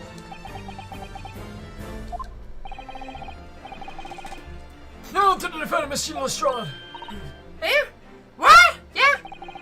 It's time for the final adjudication. Is the jury ready, Mr. Foreman? Yes, sir. Guard up squadron standing by, sir. This is really it now. The last push, the final call, the finishing whistle. My men are ready to deliver the verdicts. Thank you, Mr. Holland. Very well, ladies and gentlemen of the jury. You will now declare your final decisions to the court. Not guilty. Not guilty. Not guilty. Not guilty. Not guilty. Not guilty.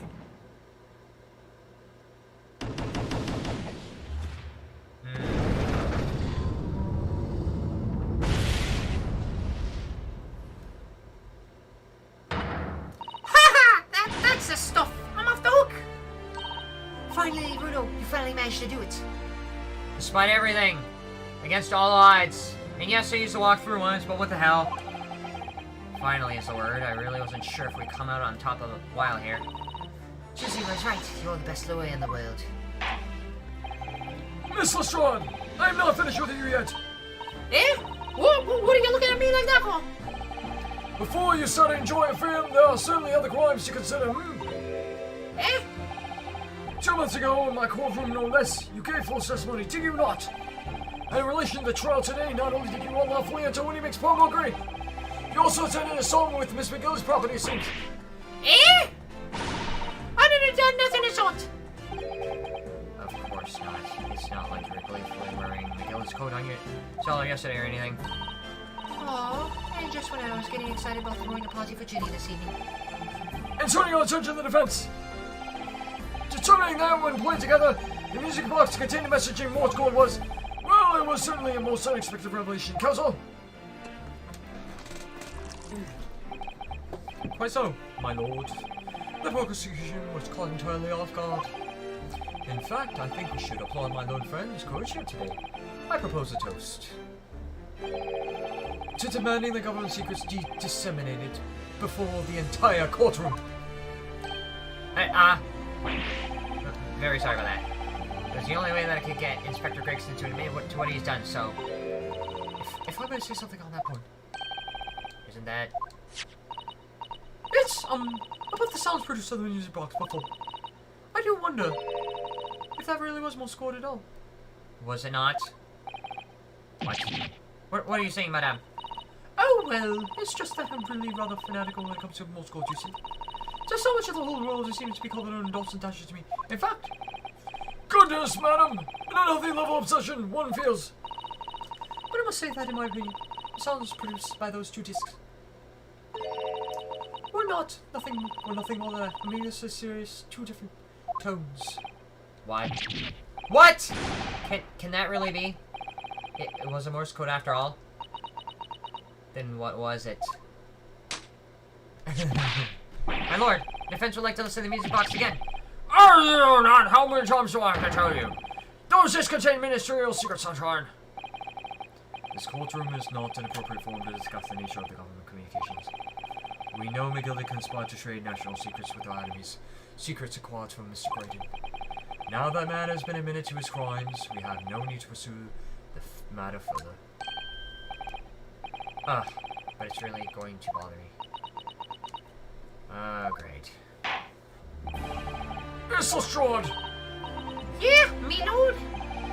That which you have seen today in this courtroom has been extremely disturbing. Falsified evidence, intimidation, perjury, a grim catalogue of depravity. An appalling experience to befall any child! Come on. There ain't nothing I don't see most days in the backstones. I beg your pardon? If you're weak, you pay for it. That's just how life goes. Gina. But look, I reckon I've worked something out today. The world ain't fair, but if you want it to change, you've got to start at you got to change how you are yourself.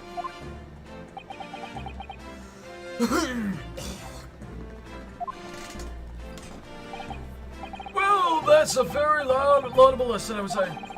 And eagerly will forward to the point again, Miss Lestrade. Never grace my courtroom with a presence again. Oh, man. Now, with regard to the murder of Mr. Paul Winnebig, proprietor of the Palmer Green Business on Baker Street, I hereby declare the defendant, Mr. Lestrade, Not guilty. Muzai. Muzai! Muzai! Which is Japanese for not guilty!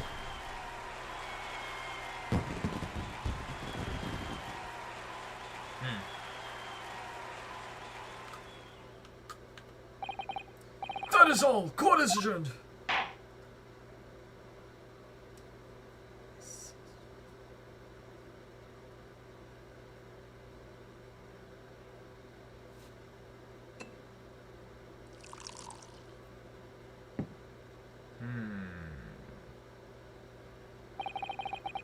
On a personal note, I must say you surprised me, my far eastern friend. Oh. Despite being a Nepalese, you saw through the pretense of the malice that festered within the Englishman. And at the same time, you saw through the crime to the surprising heart of your English client. You have a curious talent for judging character, especially considering our very different cultures.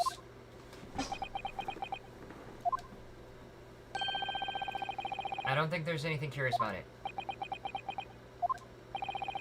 Whether we're from the Empire of Great Britain or the Empire of Japan, we're all human beings. We're not so very different on the inside. You know, I took this case for one very simple reason. To lock souls with you once again here in the courtroom. You did? When I encountered you for the first time 2 months ago, it reminded me of toasting friendship and trust with one another Nipponese, only to find my trust... Another Nipponese? Only to find my trust betrayed. Through you, I hope to look into the eyes of the man I once knew and try to understand. Another Japanese person?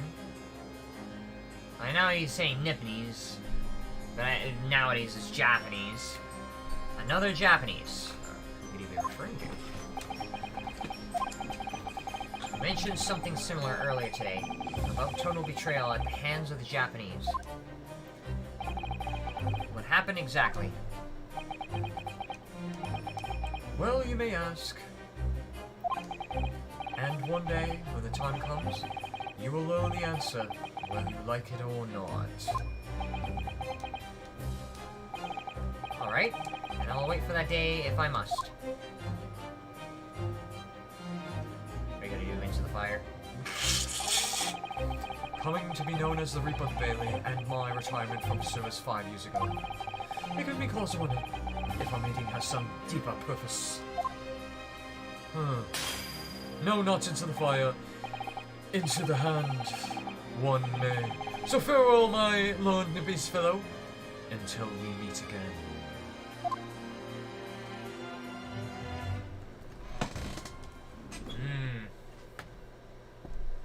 I wonder what Van Zeeks has with Naruhodo. He said another Japanese. Who could it be referring to? 17th of April, 5:24 p.m., the Old Bailey Defendant's Antechamber. Ah, it took a while. It took an awfully long while. It's done. It's over at last. But her eyes disappeared too. Ah! Congratulations, Gina. I knew it all along. I knew that you were innocent.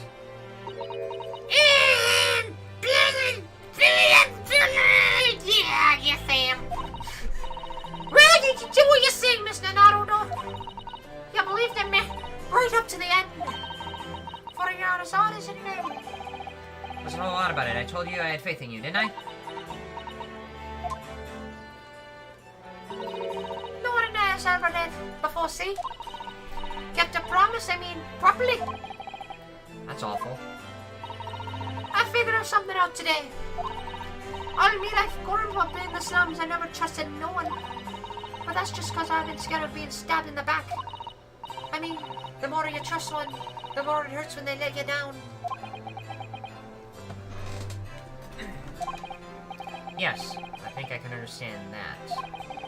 After all, I had a taste of that in that trial 2 months ago. I chose to trust someone, and paid for it.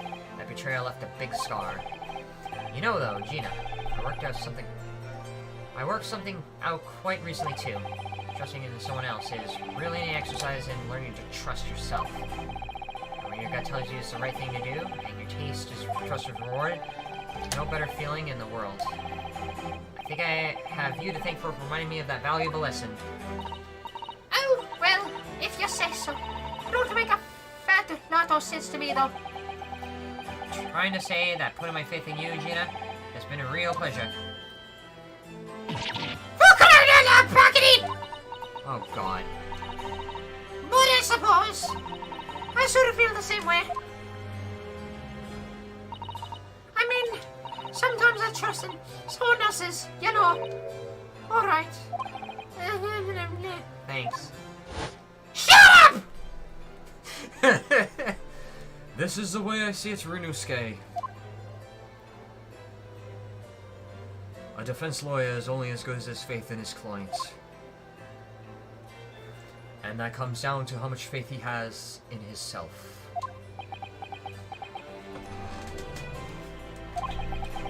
After this experience, I'm starting to feel like I understand what you mean. Kazuma, am I living up to your expectations? Am I turning out to be the lawyer you believed I could be? Pardon the interruption. Who? But what the deuce does a man have to do with to be noticed here, my dear fellow? Is that Sholmes standing outside? Ah, that voice! It's too late for that voice now, Mr. Naruto. I've been standing here patiently in the corner of the room for an eternity. Yes! It was me all along, I would have said when I finally... You noticed me? But you people with your incessant babbling! Mrs. Sholmes! Yes, it was me all along, you see. Really. I'd assume you've been taken back to the hospital, to be honest. Indeed I was, but I managed to escape again. Oh. I happen to be aware of one or two foibles that the doctor was tending to me. I merely made my knowledge of them known to that man, and he happily issued me with a leave of absence. Oh, very above board. But enough of my adventures. That was a fine victory, Mr. Naruto. Your tireless efforts justly rewarded, I feel. Congratulations on order. As a close friend, I tip my hat to you. Oh, thank you. Here! Some great detective you are! Great at being cold as ice, maybe! Have I irked you in some way, Miss Lestrade? Well, you've been having a snooze in your nice soft bed. Some of us have been fighting for our lives. Oh, well, that bullet did cause me to lose a substantial amount of blood. That's true. I indeed been feeling somewhat cold. Not perhaps as cold as ice, but, well, I have a feel. Can you take your hands off my neck, please, Mr. Sholmes? And in some way, I suppose, congratulations all in order for you too, Mrs. Strad. What's that supposed to mean? Where's the way about it? Blah, blah, blah. Well, naturally, it wasn't my intention to harm you, but an acquittal in a trial with that particular prosecutor is perhaps a little precarious. Oh, well done, Mr. Sholmes. Not alarming in the slightest. Ow! The Reaper, you mean? Of course anyone was found guilty in the trial I was working on. I went upstanding. Is that it? The very point I was trying to make. And exemplified by the fate of the Mr. Gilded, in fact. Ah, but of course, I pay no attention to such irrational drivel myself. Yeah, but that wasn't caused by the Reaper. It was actually by the witness, Graydon, who actually killed McGilded's. It had nothing to do with the Reaper at all. Yeah! Well, don't bother me. Oh, really? Of course not. The way I see it, the Reaper's a bit like I'm upstairs. Him upstairs? You mean, like, God? Yeah, I'm upstairs knows what's what, right? He knows what people are like in the inside. He won't have got the wrong end of the stick. There's some comes like that Bond Shadow would have rotten to the core. At the end of the day, I'm upstairs making sure they get what they deserve. I suppose that's one way of looking at it. Divine justice is one thing, though. The Reaper taking matters in his own hand and claiming lives is another. Well, I ain't like that McGillian of this world, so I ain't got scared. I got principles, see?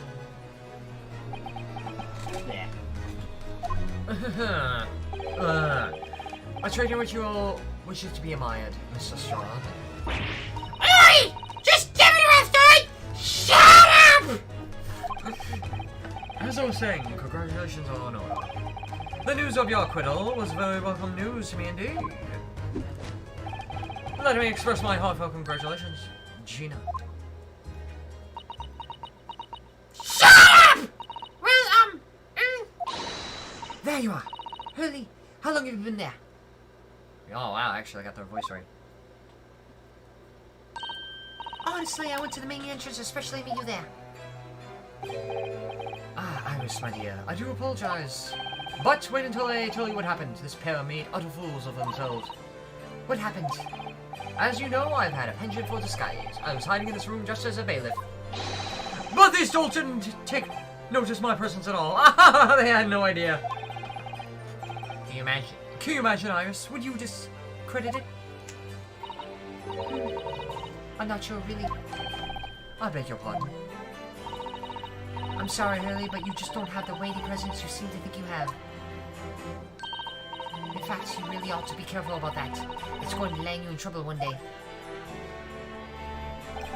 Oh, pooey. I'll be careful. Ouch. Anyway, it's such a shame. I was hoping to throw a party for Ginny tonight, but you won't be able to come, will you? But look, don't look like I'm going nowhere for a while. You're the judges, Patter. I got stuff to make amends for, apparently. All them offenses. What was it again? Breaking and entering? Talking about charter stuff with lug. Blah, blah, blah, blah. Shut up! Yes, I think you'll find that basically being a pickpocket is the main offense. But having ain't an offense. It's a job, it ain't. I don't think so. Still, it has got me thinking all this. Maybe I should start looking for another line of work. I mean, you didn't start off as a lawyer, did ya, Odo? Well, no. But I was never a pickpocket. Well, anyway, I reckon I could make a change. I'm gonna do something for like them all. Not like me from the slums, something that makes it different for them.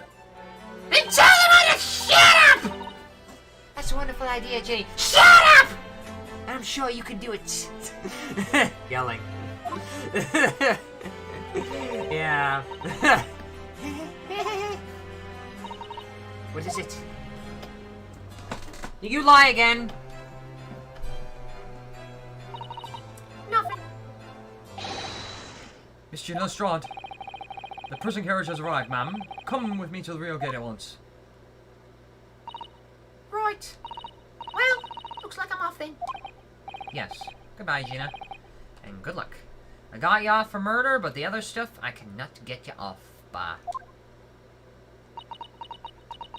Oh, and one last thing. Shut up! Odo? Yes. Oh, God. You gonna shoot that at me? Oh, God. Ah! What was that for? That's what I'm telling you to shut up! I don't know. I mean, I don't know what to say. So, I'll just shoot you instead. Ah, indeed. Perhaps this suggestion calls for a phrase hitherto missing from your vocabulary, Mr. Lestrade. Eh? On occasions such as this, I would recommend a simple thank you. Oh. Oh, yes. It's good advice, Ginny.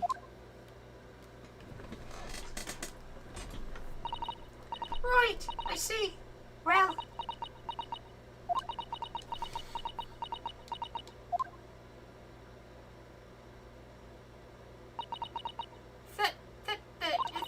Thanks. Odo.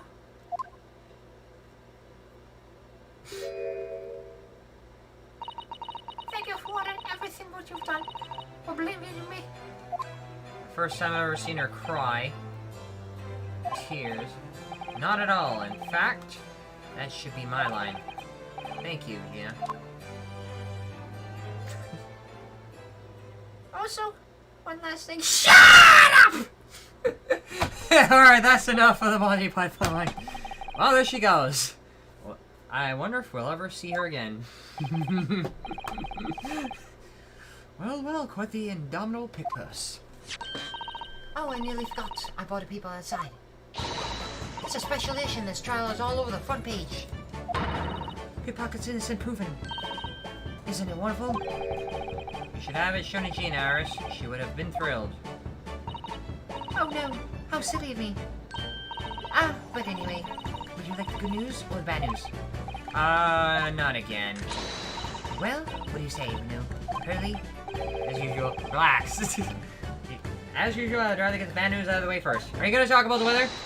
Absolutely not. I have no intention of saying anything but good news. And there you have it. How people answer the question says a lot about them, doesn't it? Let's not go there. Alright then. Let's start with the good news this time. The rain has finally stopped. Ah shit, I gotta charge my phone. There's a record level of rainfall, apparently. Relax. Well, that is good news indeed. We can journey back in greater comfort. Alright then, what's the bad news? The heat storm has left the seas very choppy. The channel in particular is awful, so sailings out of Dover have been delayed a day or more. Wait, Dover? That's right. If we head to the station immediately, we may be able to make it in time to wave Susie off. Really? We get to see Susato. But, there won't be a train, surely. We couldn't be that lucky. Who do you think I am, Mr. Nanahodo? Mr. Sholmes? I rushed to Victoria Station early and made arrangements for a special express. If we hurry now, we shall be there in time for dinner. And I know a fine restaurant that serves the most delicious baked sole. I don't. That great detective does it again. Indeed he does. I happen to be aware of a number of rail transport directors foibles. What? I merely made my knowledge of them made known to them, and he happily laid the locomotive. Elementary. Just an idea, but it might be wise to stop manipulating people that way. What are we waiting for then? To London, Victoria.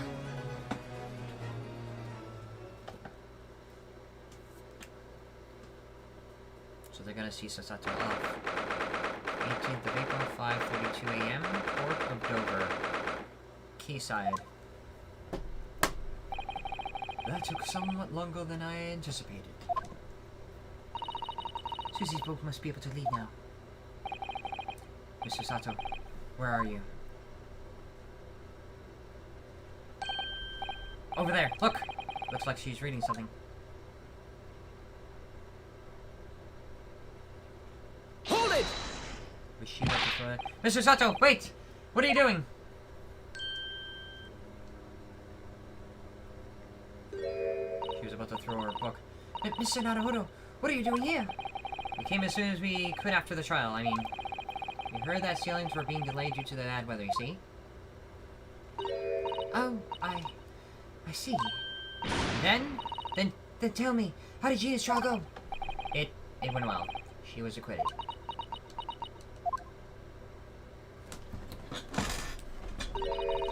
That's wonderful. Really wonderful news.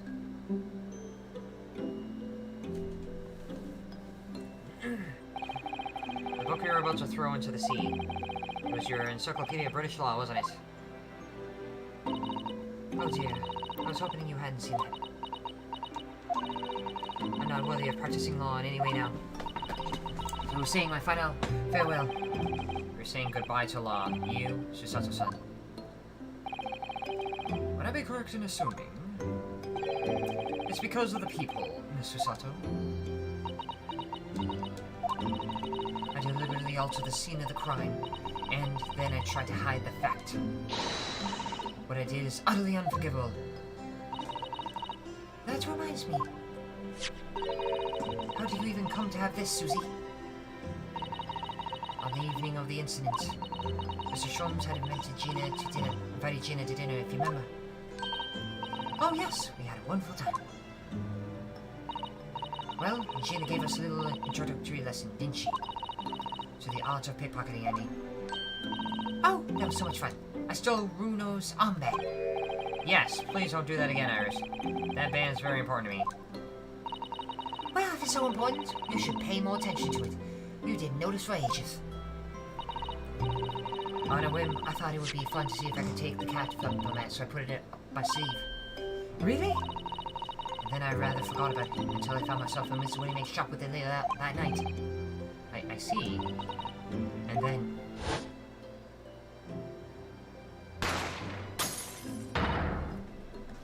Ah! Mr. Sholmes! Mr. Sholmes!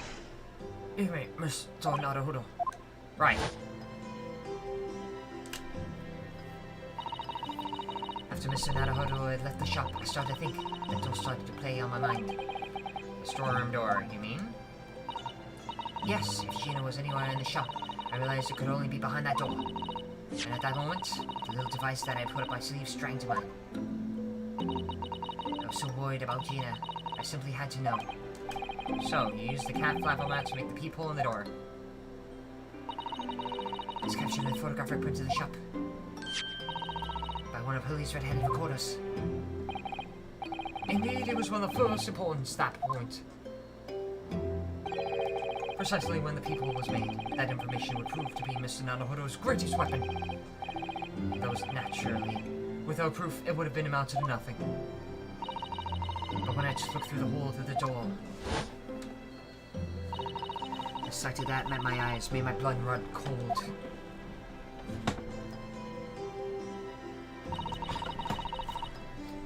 Thoughts started to run through my mind. I remember that trial 2 months ago. There we go. Stop. Thank you. Thank you very much. The trial of Magnus McGilded. Alright, double check, and we're good. I thought about how they manipulated the evidence and arranged false testimony to secure his freedom. It made the British system feel very dark and sinister to me. And And then a terrible thought occurred to me. What if some wicked criminal was planning to do the same thing now? Because from the appearance of the crime scene, it looked exactly as though Gina had shot Mr. Winnipeg. Even though I was sure she would never have done such a thing. You were worried that the true culprit would try to frame her for the crime. That's right. But then I realized it would be very difficult for anyone to give false testimony in this case. What do you mean? Well, if the crime appeared to have happened behind the door of the locked room, for someone to claim falsely to have witnessed it, there would have been a way to see beyond that door. Ah. For which a people would be the very thing. Only the people I had made wasn't actually there until after the crime had been committed, of course. And the criminal would know that, so it wouldn't make any difference. But the possibility of a rather ingenious trap, was it not? A trap? Is that why she did it? So, is that why you kept a secret, Susie? You never mentioned that you made people to anyone, not even the police.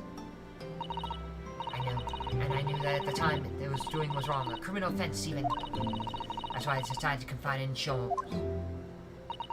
If Mr. Naruhodo was completely backed into a corner with no other possible means of escape, the truth with the people could save him. That was my plan. She really does think of everything. But then, why didn't you tell me everything before the trial began? My dear fellow, you're not thinking straight. If she had done that, it would have rendered you complicit in the whole escapade. Ah. You could have been disbarred if you had been seen to have known near. Yeah. You could have been disbarred if you had been seen to have knowingly tampered with the crime scene. So Mr. Sato decided to shoulder the burden of responsibility alone, for your sake and Miss Lestrade's. Mr. Sato, the truth is, when it happened, I did it because I lost a little faith in myself in law. Oh. I was worried about the right person who wouldn't be convicted of crime. But the moment I allowed myself to think that, is the moment I lost my right to call myself the judicial assistant.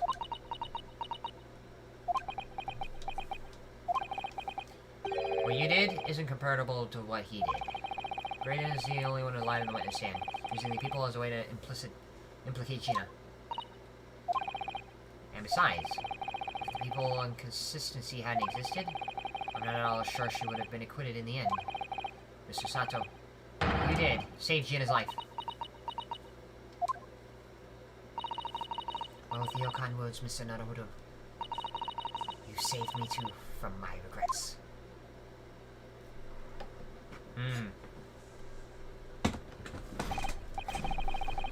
Well, we must be all thankful of Mr. Straw's freedom has been assured. Yes, exactly. Although some of the loose ends of the trial will continue to play on in my mind, I'm sure. But the revelation of the music box disc contains secret messages, Mr. Naruhodo. What a triumph to work it at. I'm full of admiration. Well, actually, that argument wasn't quite as compelling as I thought it was. Oh, it wasn't? There was a communications officer among the jury members, you see, a telegraph operator, and she said that the majority of the sounds on the disc were just meaningless tones. As one would expect, after all, we are talking about secret government communications. No doubt they were written in cipher to avoid being readily understood, should they have been suspected. So in other words, these meaningless tones were in fact a secret message. It's just that it took a few certain people. In cipher? I see. So then we could never hope to understand the message anyway. So it was Morse code, but Morse code such as that it was different. Nonsense, my dear fellow. It's quite a zero-pipe problem, I assure you. A zero pipe.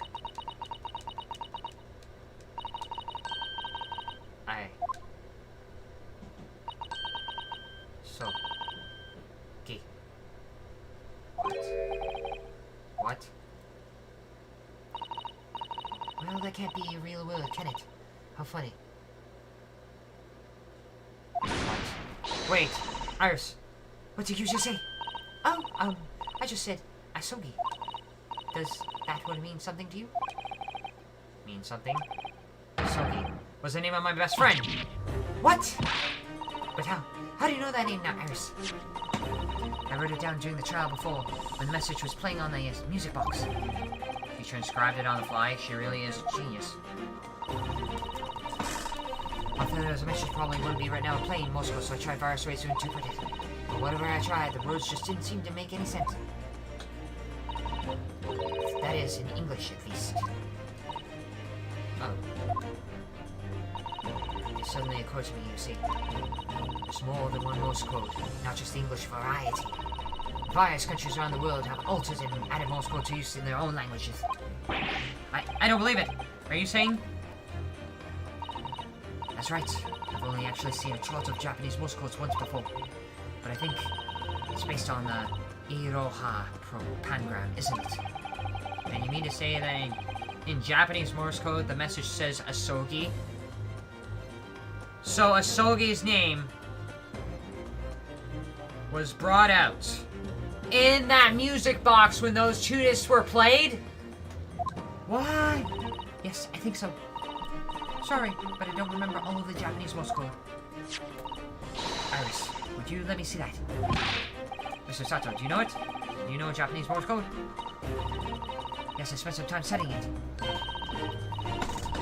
Because I'm sure Morse code will ever become more important in international communications. Then I might recommend, my dear madam, that you focus your efforts on the English version. Be that as it may, Alice, show me the message, please.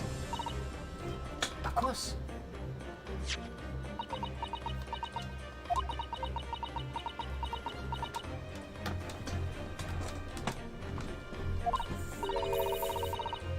But how could this possibly mean? Representing one sequence of supposedly meaningless dot and dash. It's made of colored draw. Sato-san's face. There's no doubt that this message is written in Japanese Morse code. The British Empire has been using Japanese for secret communication. I don't understand the reason why, but the message appears to list of 4 people's names. 4 names. The first is K. Asogi. Asogi. Why? Why was his name on that disc? The second is A. Shin. Shin? I don't recognize that name. The third is T. Garnetzx. Garnetzx. Gregson? It was named told by Gregson, the fourth man on the list. What was his name doing on the secret government communications list as well? And that last name. Whose name is on the list? What's the matter, Sato? It's just so strange. It's so unexpected. Who is it? Oh, what is it, Susie? Don't keep us in suspense. The last name is J. Wilson. John Wilson, Iris's father. What? Wilson. John H. Wilson? You mean Daddy?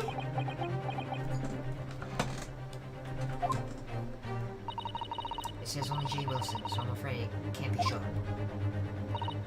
Then, after the 4 names, it reads, if I translate from Japanese, that is all 4.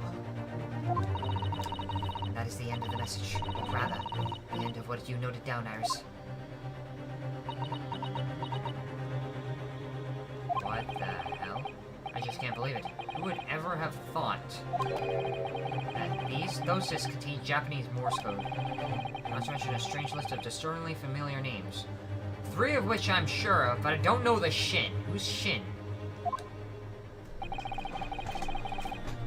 It appears that this particular message is a communication of some kind between Great Britain and the Empire of Japan. So, Daddy could be in Japan then. Where Susie and Rito come from? Oh, well. No. It's not very likely, really, is it? I mean, there are thousands of people with the surname Wilson, and there must be lots of J's among them. Professor John H. Wilson, visiting professor of medicine at Imperial Yuma University. But we can't tell Iris about that now. We just can't. Because he died in the very first case, and it would just wreck her. This is so strange. Somehow. Since solving the case of Mr. Remake's murder today, I feel like I've rolled back a boulder at the mouth of a very dark cave. Why would 4 names there? And who's Shin? Why would Tobias Gregson be on there? Why would Asohi's name be on there? I do wonder if perhaps it's a dark cave that we shouldn't go wandering inside.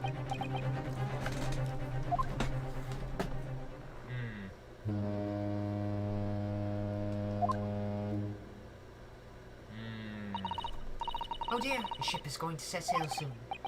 Yes, it seems so.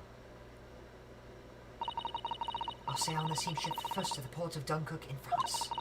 Then I'll change onto a larger passenger vessel for Japan. You're really going then, Susie? We wish you a safe passage, Miss Susato. Thank you so much. I wish you all the very best. Mr. Sato, I had hoped to always at my side to guide me and support me. Mr. Naruhodo, please, come back soon. As far as I'm concerned, you really are the very best judicial system in the world. Oh my god, why? I'm quite sure. I'll be back before you know it. Really, Susie? Oh, no, don't forget. I made you a promise I've yet to fulfill. A promise? About your manuscript. Oh yes, the Hound of the Baskervilles. How she came to know it. Susato. I ought to be waiting for the Susie. Yes, promise is a promise. Definitely ours.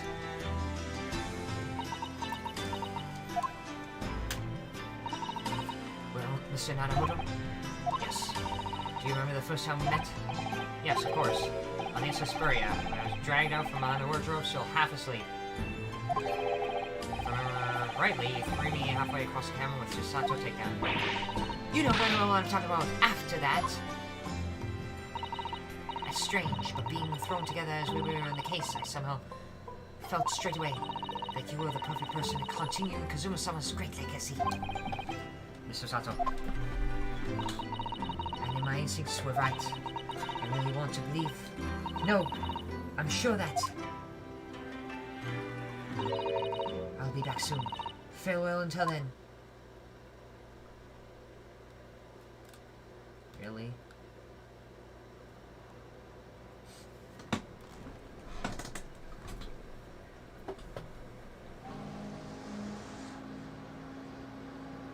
Somehow we seem to have come to the end of the adventures of Ryunosuke Naruhodo. Or the first volume, at least. Looking back now, it feels as though fate has led me on this journey.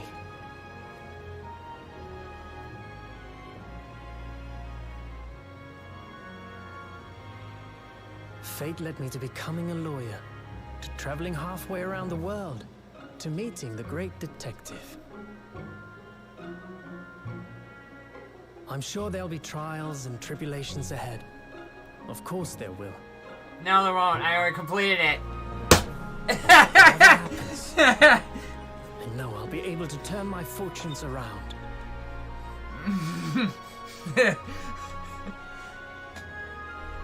And there is After planes. Stratovirus. I have the greatest friends in the world on my side.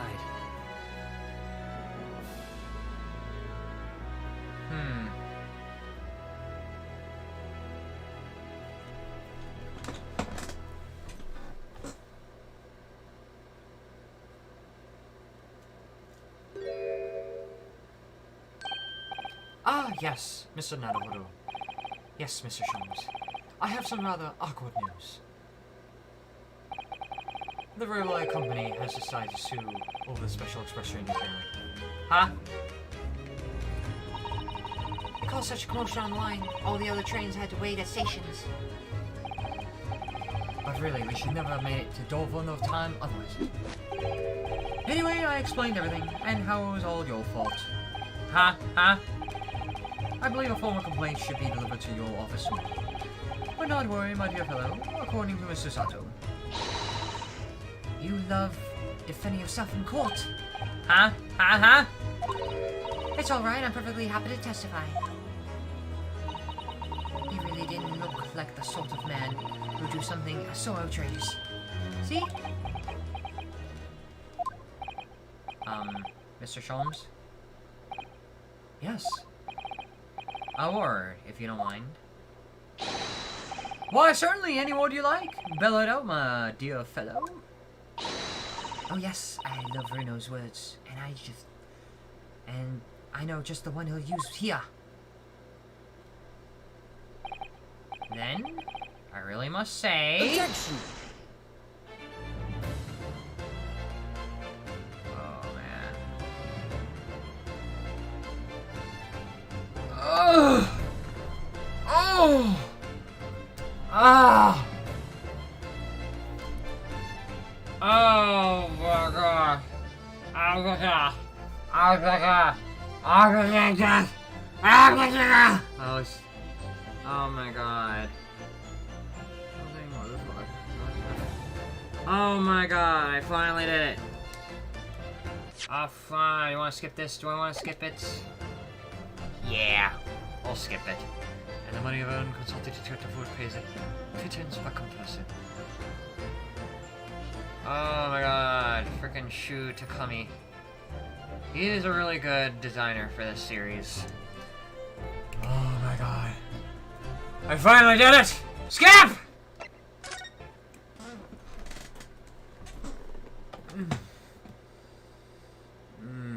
I did it. I finally did it! I completed the first half of the game! What happened? Do I skip this? Ryunosuke Adahodo, Mark Ota. Electrons, Bradley Clarkson, Susato Mikatoba, Rine Takasaki. Huh. This weird sort of thing.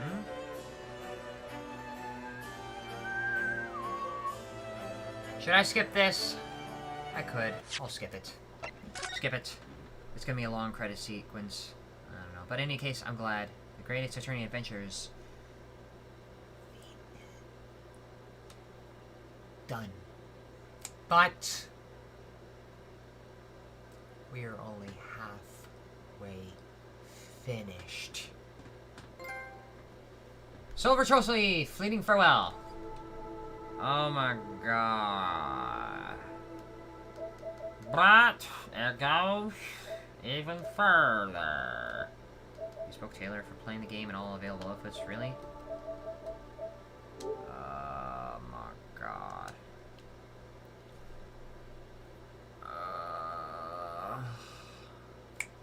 The next part is Resolve. Greatest Attorney Chronicles. So there's actually another part. Select Adventure. The Resolve!